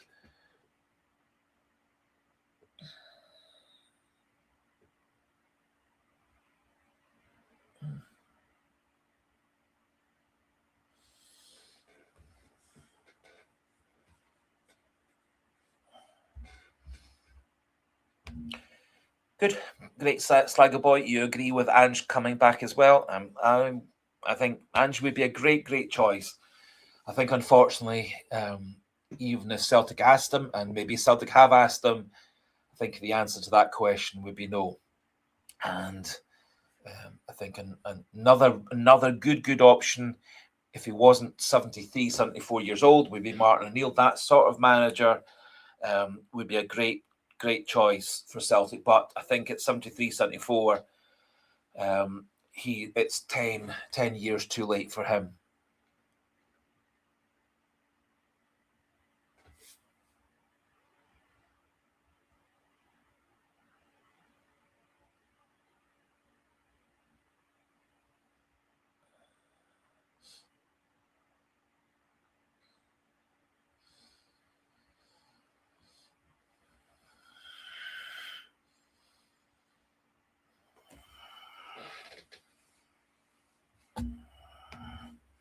Yeah, I'm not, I'm not quite sure what I said about, but with relevance to that. But I think I have always been a great believer in it's not always the best idea, no matter what job you're in, to go back to a company, an organization, a place of work that you've been at before. It doesn't tend to work out quite so well a second time around as it did the first time. For me, getting Kieran Tierney back has worked well for Celtic. I think he's become one of Celtic's best players again this season. He's touch wood, kept himself pretty fit for recently. He's shown the ability in several games to be able to play the full 90 minutes. So I think he has been a success coming back to the club. Having said that, we don't know how successful Jota's going to be second time around. Unfortunately, just when he started to get warmed up in his second time back at Celtic, he got himself injured. Hopefully next season he comes back fully fit and back to the Jota that we had in his first couple of seasons. We were talking a wee bit earlier on about Nicholas Kuhn, who's had a pretty awful time at Como since we sold him there last summer. Again, he's a player potentially that we could bring back to the club.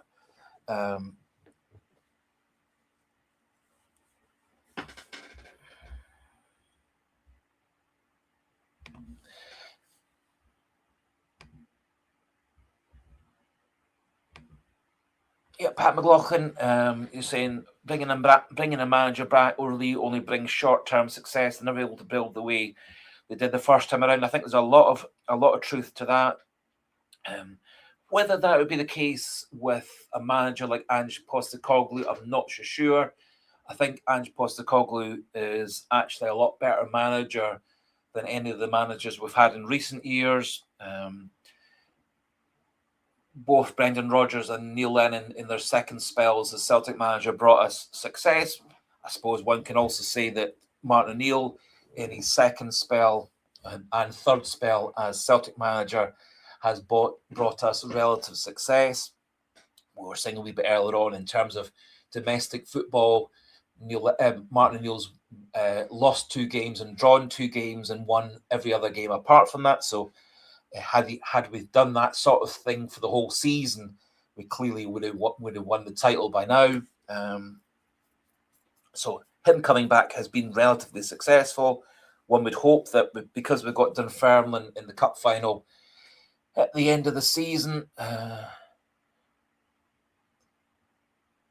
that we're at least going to win one trophy this season. But we shouldn't really count our chickens before they're hatched. Yes, Clashman Numpty, Rodgers was a winner. Again, one can't really dispute the number of league titles, league cups and Scottish cups that he won at the club. I don't think he, in either his first spell or his second spell at Celtic or his spell at Liverpool or at Leicester, really built a club that was going to keep on getting better and better and better. I think he was quite a short-term manager. I don't think he had a long-term plan at Liverpool, Leicester, Celtic, or Liverpool, Celtic, Leicester, Celtic, of really building a club that's going to keep on getting better and better, or reaching a high level and keeping at that high level. At Liverpool and at Leicester, in his third season, he got sacked at both those clubs. He won the cup at Leicester. He won absolutely zero at Liverpool. And at Liverpool and at Leicester, his transfer policy and his youth development policy was very, very poor. And his youth development policy at Celtic in both the first spell and the second spell wasn't terribly good either. Particularly the second spell wasn't very good at bringing through young players and making them first-team regulars. Now, part of that might also be the previous managers hadn't done a great job with youth team football as well. But I do think Brendan Rodgers tended to be a manager that had short-term success rather than long-term success at his previous clubs, and hadn't really tended to stay at any football club for very long as a manager.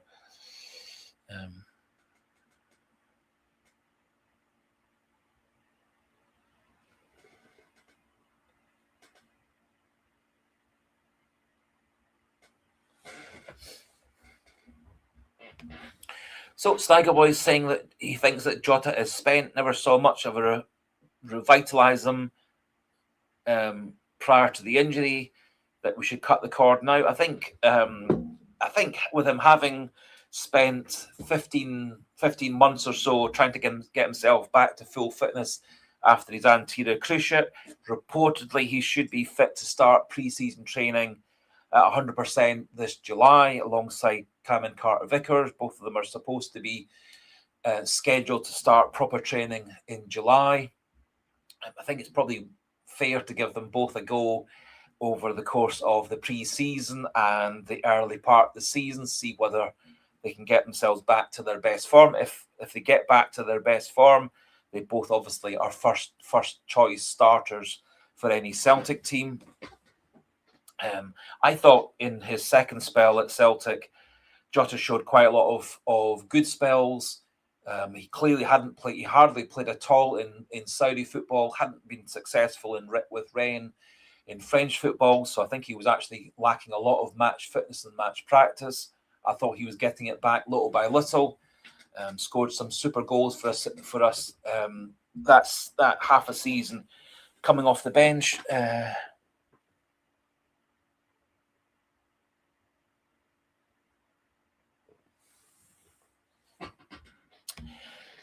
Clashman Numpty, that is a really, really excellent question. So you're saying, do you think that signing all these young players in the league, like Just, Mulligan, Maswenzi, Ward, Watts, Watson of Kilmarnock, etc., would be a good signing policy, or are these players just standouts in a very poor league seasons?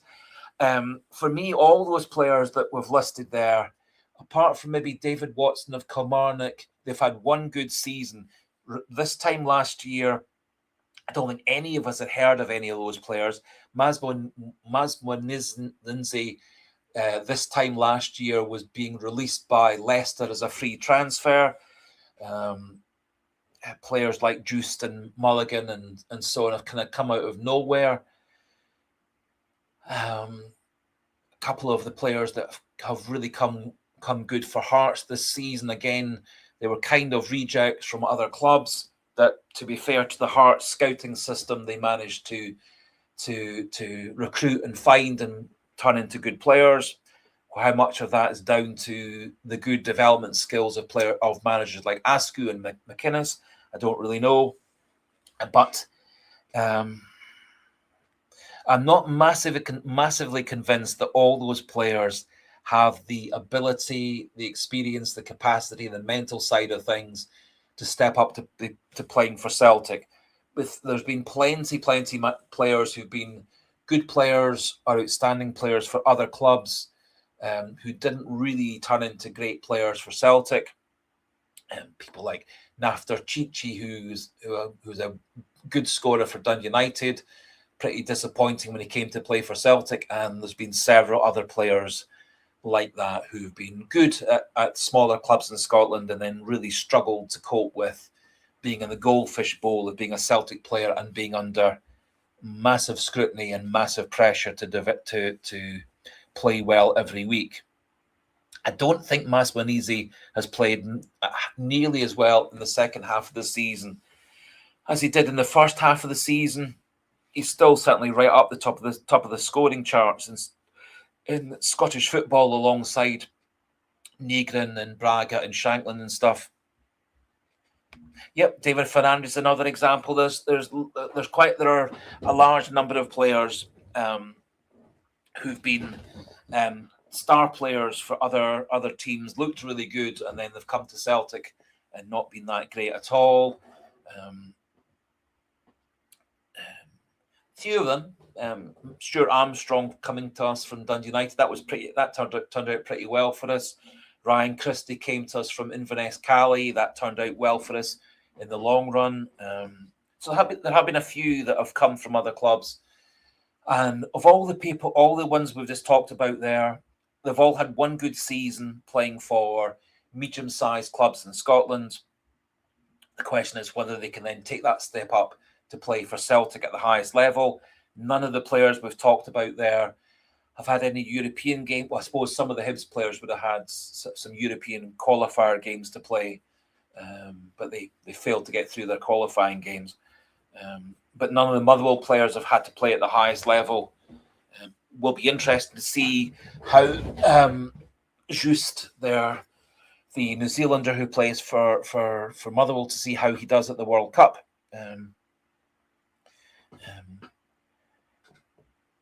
I do think, honestly, though, however, Celtic should be looking looking a bit more at the domestic market rather than getting fixated on the Central European market and the English market. The transfer fees for players coming from the Central European leagues and from the English leagues are pretty astronomical. There's a player that Celtic are said to be looking at.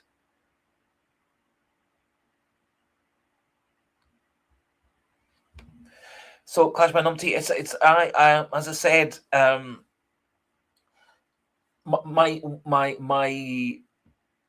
sort of intuition, my guess, my hunch, whatever you want to call it, is that Celtic do have somebody lined up for next season, but they're keeping it secret for contractual reasons, or the fact that that person's under contract at another club and it can't be announced until the end of the season. I don't honestly see Martin O'Neill being Celtic's manager next season. I certainly see Sean Maloney as being part of Celtic's management structure next season. I'm more thinking he's going to be an assistant manager or director of football, or a sort of combination of those two roles. I don't see him as being the number one manager at Celtic next season. His success as the number one manager at Hibs and at Wigan was rather poor, which is why I don't really see him as stepping up to being the number one at Celtic. But I would not be the least bit surprised if he's not part of the management structure one way or another. I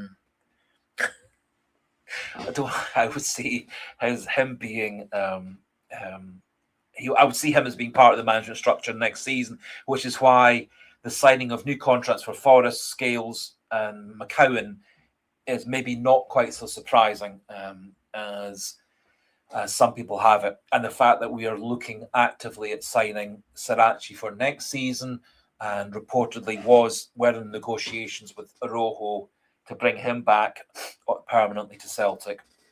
So I do think there's probably something going on behind the scenes, and that Sean Maloney is going to be a central part to that in a secondary role.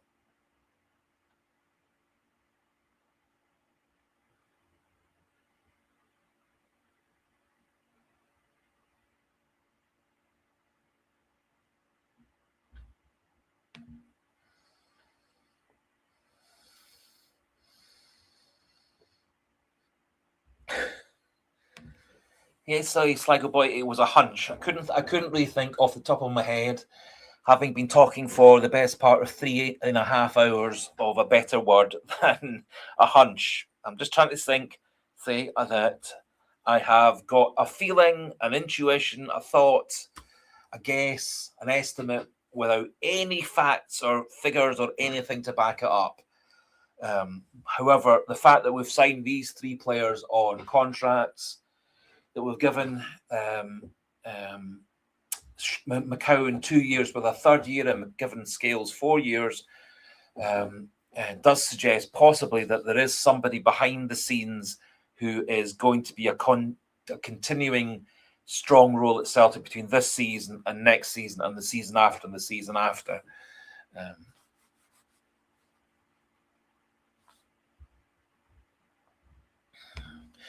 Pat McLaughlin, yes, I didn't properly read that article, but I did see that FIFA are looking at trying to boost the number of homegrown players, under 21 players in leagues. I think that's a tremendous idea. I think it's part of the reason that Scottish football at the moment isn't as strong as it could be and should be, is that far too many teams in Scotland have been buying far too many mediocre players from Central European countries and from England and so on. And we haven't been doing enough to develop our young players from bringing through young players through the youth system, youth system, academy system, etc., etc.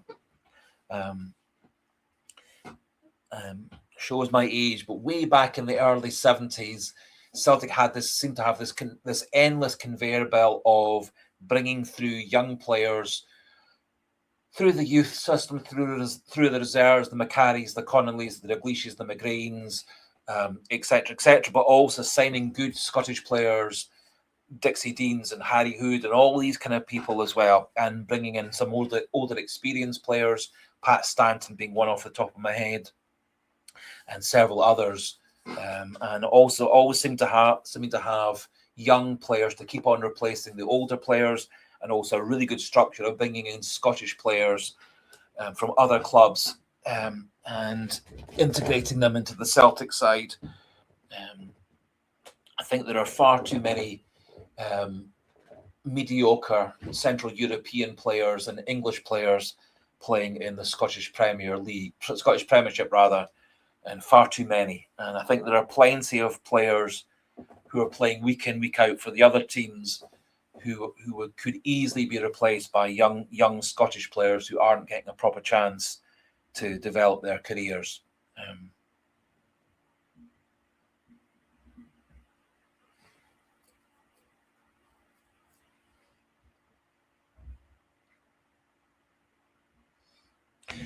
Yes, Pat McLaughlin, I think the idea about setting it as an under-21 thing is probably, again, just trying to encourage big clubs to produce homegrown players.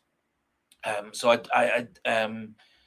I think having a certain number of a similar type of quota that you've got in the European competitions, of maybe four players trained within the club and four trained within the country, within your squad might be a good thing, with a certain number, maybe 4 or 5, having to start every game. I think when you start creating a bigger percentage than 3 or 4 in a starting 11, you're starting to maybe compromise quality, etc. But I do think a three or four is a good option, and I think there are plenty teams all around Scotland who have mediocre players who've come to play for those clubs, having been playing for English First Division teams, Second Division teams, or playing in the League of Ireland or League of Wales, or smaller leagues all around Europe, etc. I think there are young Scottish players who deserve a chance to take those places, which are at the moment not being given to them.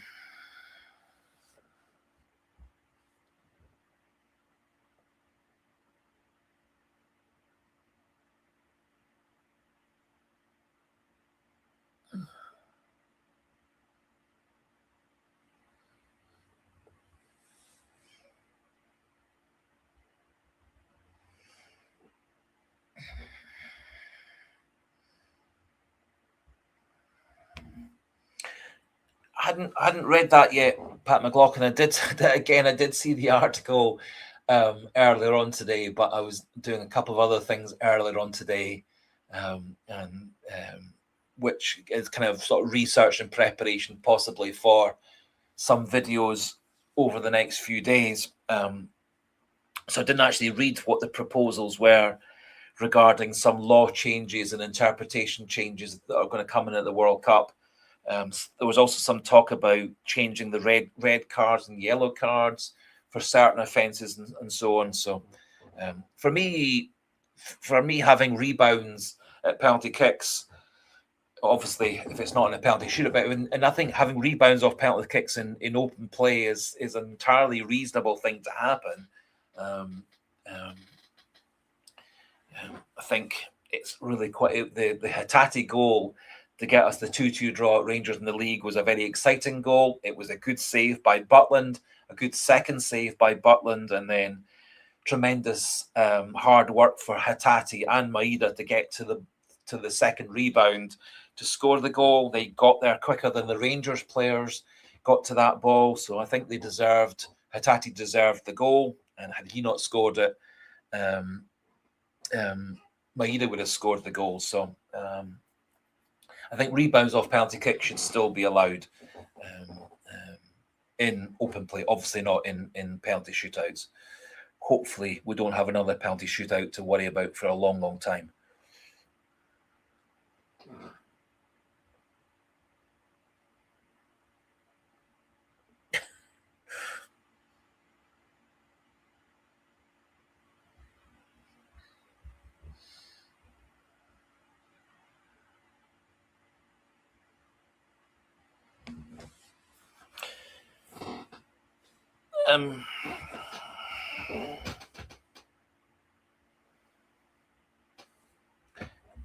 I see, Pat McLaughlin. I did notice that FIFA are talking about several new law changes in terms of what they're going to allow and what's going to be the rules and so on at the World Cup. I do find these things very confusing. Also, really wish one way or another next season that the Scottish football referees come to an understandable, consistent way of interpreting denial of obvious goal-scoring opportunity, and also a more sensible, reasonable, understandable way of understanding what is or isn't a penalty kick for handball. I think this season it's been very very knowing from one week to the next what's going to be given as a red card for denial of obvious goal scoring opportunity. It seems to have gone from obvious goal scoring opportunity to possibility of goal scoring opportunities, when people are being red carded for taking someone down on the halfway line, for me, it's getting more and more ridiculous. There's been several this season that it didn't look like a red card, and it certainly was not an obvious goal-scoring opportunity. We seem to have lost the meaning of what is obvious and what is possible. Same way that the rules and regulations regarding what is or isn't a handball seems to be interpreted one way in Scottish football and a different way in English football, a different way in European football, and a different level at international football.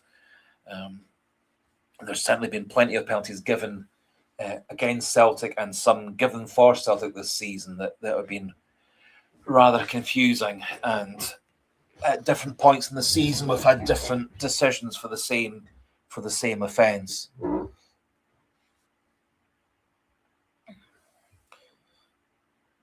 Anyway, we've now been going for 3 hours and 36 minutes. It's 20 to 1 in the morning on a Friday. I'm starting to get a wee bit hoarse from talking for the last 3.5 hours.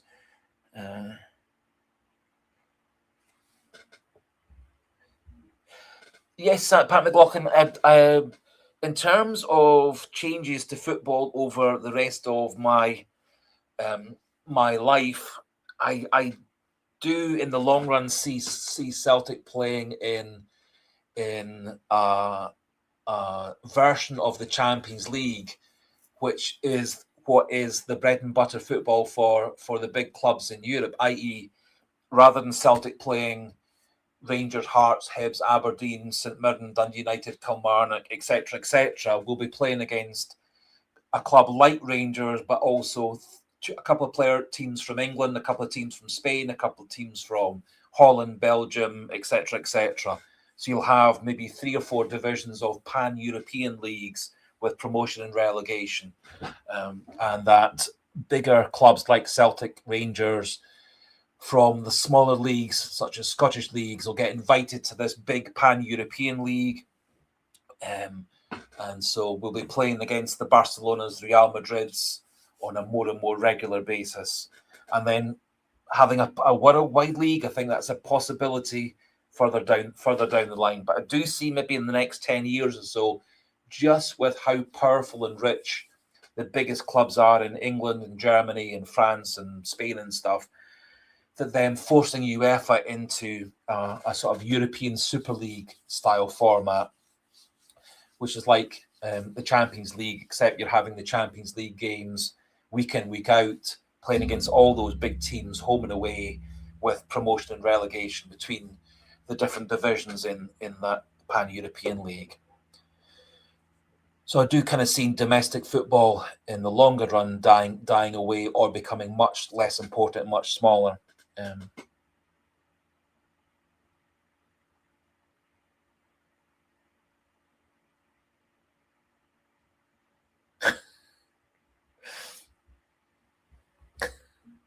I'm afraid, Slag, oh boy.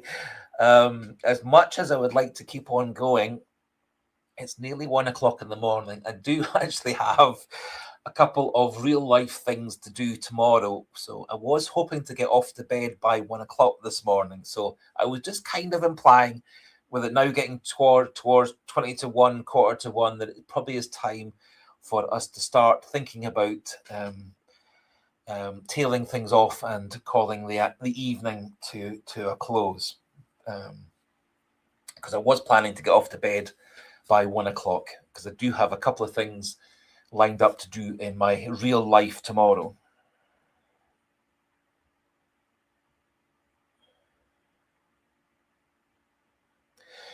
Yeah, well, I do actually have a relative who is planning to go to America to watch Scotland playing in the World Cup. Very, very expensive for him to be getting accommodation and tickets and airfares, but also reportedly he's got to hand over 5 years of social media data to satisfy the visa requirements and to satisfy border control going into America. Honest to goodness, I wouldn't fancy going to going to America to watch this World Cup. You've also got 4 of the countries who are qualified for the World Cup who are blacklisted by America in terms of anybody from those 4 countries being allowed to enter the United States of America. Obviously, one of them is Iran, but there's also, I think it's the Democratic Republic of Congo's on the blacklist with them, that they can't go in.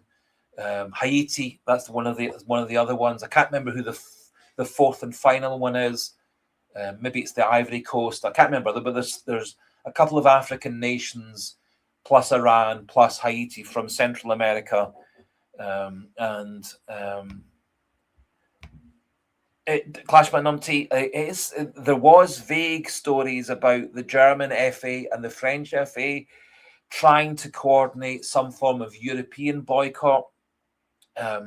With the restrictions on fans going to the games, restrictions of fans getting into America, with major restrictions on which of the backroom staff from those 4 countries who are allowed to go to America. The stories are America is going to ban all supporters of those 4 countries, i.e., they won't get to have any fans traveling in for those games.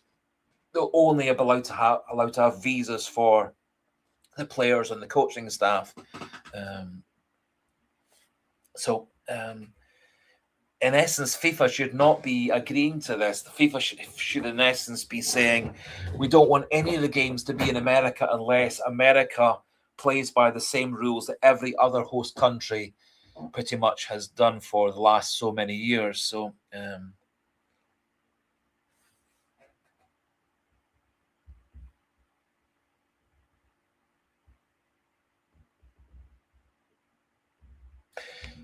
yeah, Pep Rex. I've been a couple of times to America for holidays and stuff in the past. I've actually got family and friends who live in America, but I would have no intention of ever going to America in the next 10 years until things hopefully settle down in America and it turns back into the country that we've had a couple of nice holidays in years and years ago. Anyway, we're kind of branching away from Celtic matters into geopolitics and stuff, which is maybe never the safest thing for us to do, especially if we ever plan to go to America for football or for holidays, etc. Anyway, so just thought for the last 5 minutes or so, just to come back to one of the themes from earlier in the live stream, just what people's thoughts are for the game against Hibs at the weekend, what people's predictions are in terms of the final score for Celtic against. Let's take that off. Yep. What people think is the likely final score for Celtic against Hibs. I'm going to go for a 3-1 win for Celtic. I think Celtic will come out all guns blazing, make a good start. I think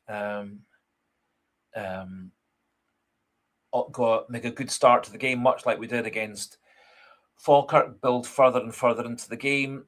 Hopefully we don't have a wee lull in halfway through the game like we did against Falkirk when we kind of let them back into the game a bit. Happily, we did finish the game off well against Falkirk. Hopefully we can get a couple of goals up on Hibs by half-time and then maybe add a goal or two in the second half, get a couple of goals of a lead, a couple of goals of a gap, 3-1, and then wait and see how things turn out the next day. So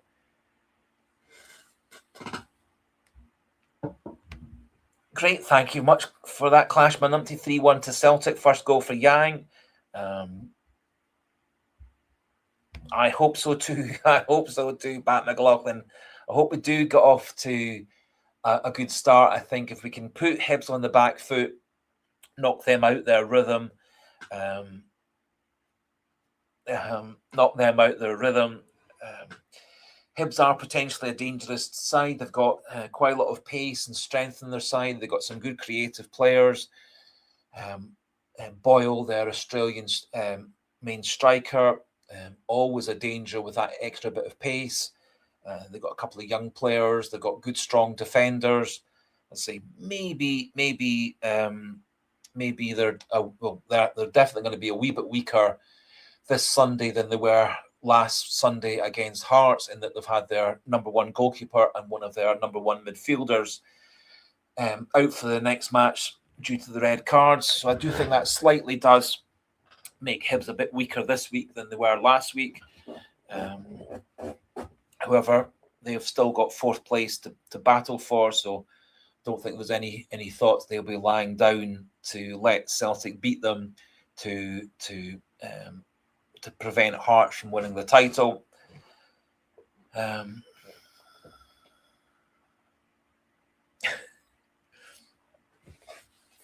So I do like. So I think 3-1's a good prediction. So well done to Clashman Numpty for saying 3-1.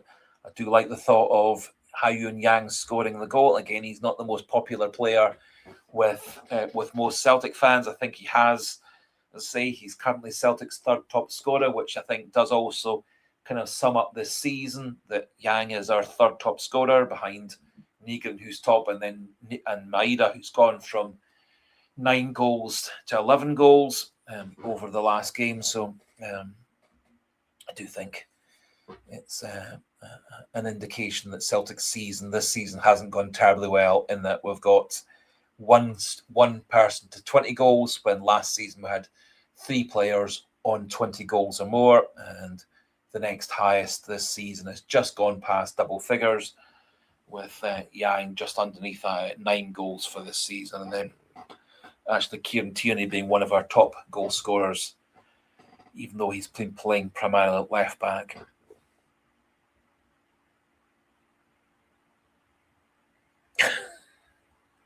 Anyway, we're now nearly at 1 o'clock in the morning. We're at 10 to 1 in the morning, so I think we will call it a day.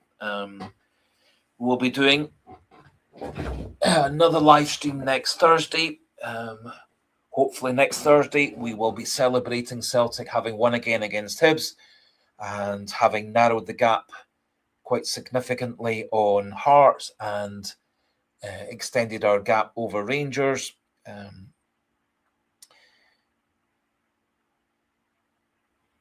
hopefully we're looking forward to Celtic again having a full squad of fit players in preparation for the Rangers match the following Sunday. Thank you very much for your vote of approval, your positive feedback, Clashman Numpty. Thanks. It's been a pretty decent show, I think, all things considered. It's been generally, from my side of things, a well-mannered, respectful show. I'm aware there were some comments in the comment section that were maybe a bit more controversial, a bit more less friendly and less respectful, etc. But from my side of things, it's been a grand one. So Slagger Boy, yes, my voice has gone a wee bit husky, I'm afraid.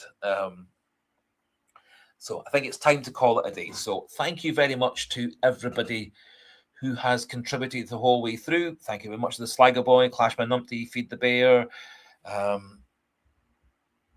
Chipper67 earlier on, Pat McLaughlin, lots and lots of great facts from Pat McLaughlin, Smell the Glove, all these other people. Thank you so much for everybody who has been with us right from the start of the live stream. Thanks for everybody for who's popped in and out, Pet Rex, etc., popping in and out as well. It's been great. And one or two new names and new faces, new voices. So thank you very much to everybody. Good night to you, Pat McLaughlin. Thanks for all those facts and figures and memories of the past. So we'll say good night. Thank you much to everybody. Good luck, Celtic, in beating Hibs on Sunday. And hail, hail.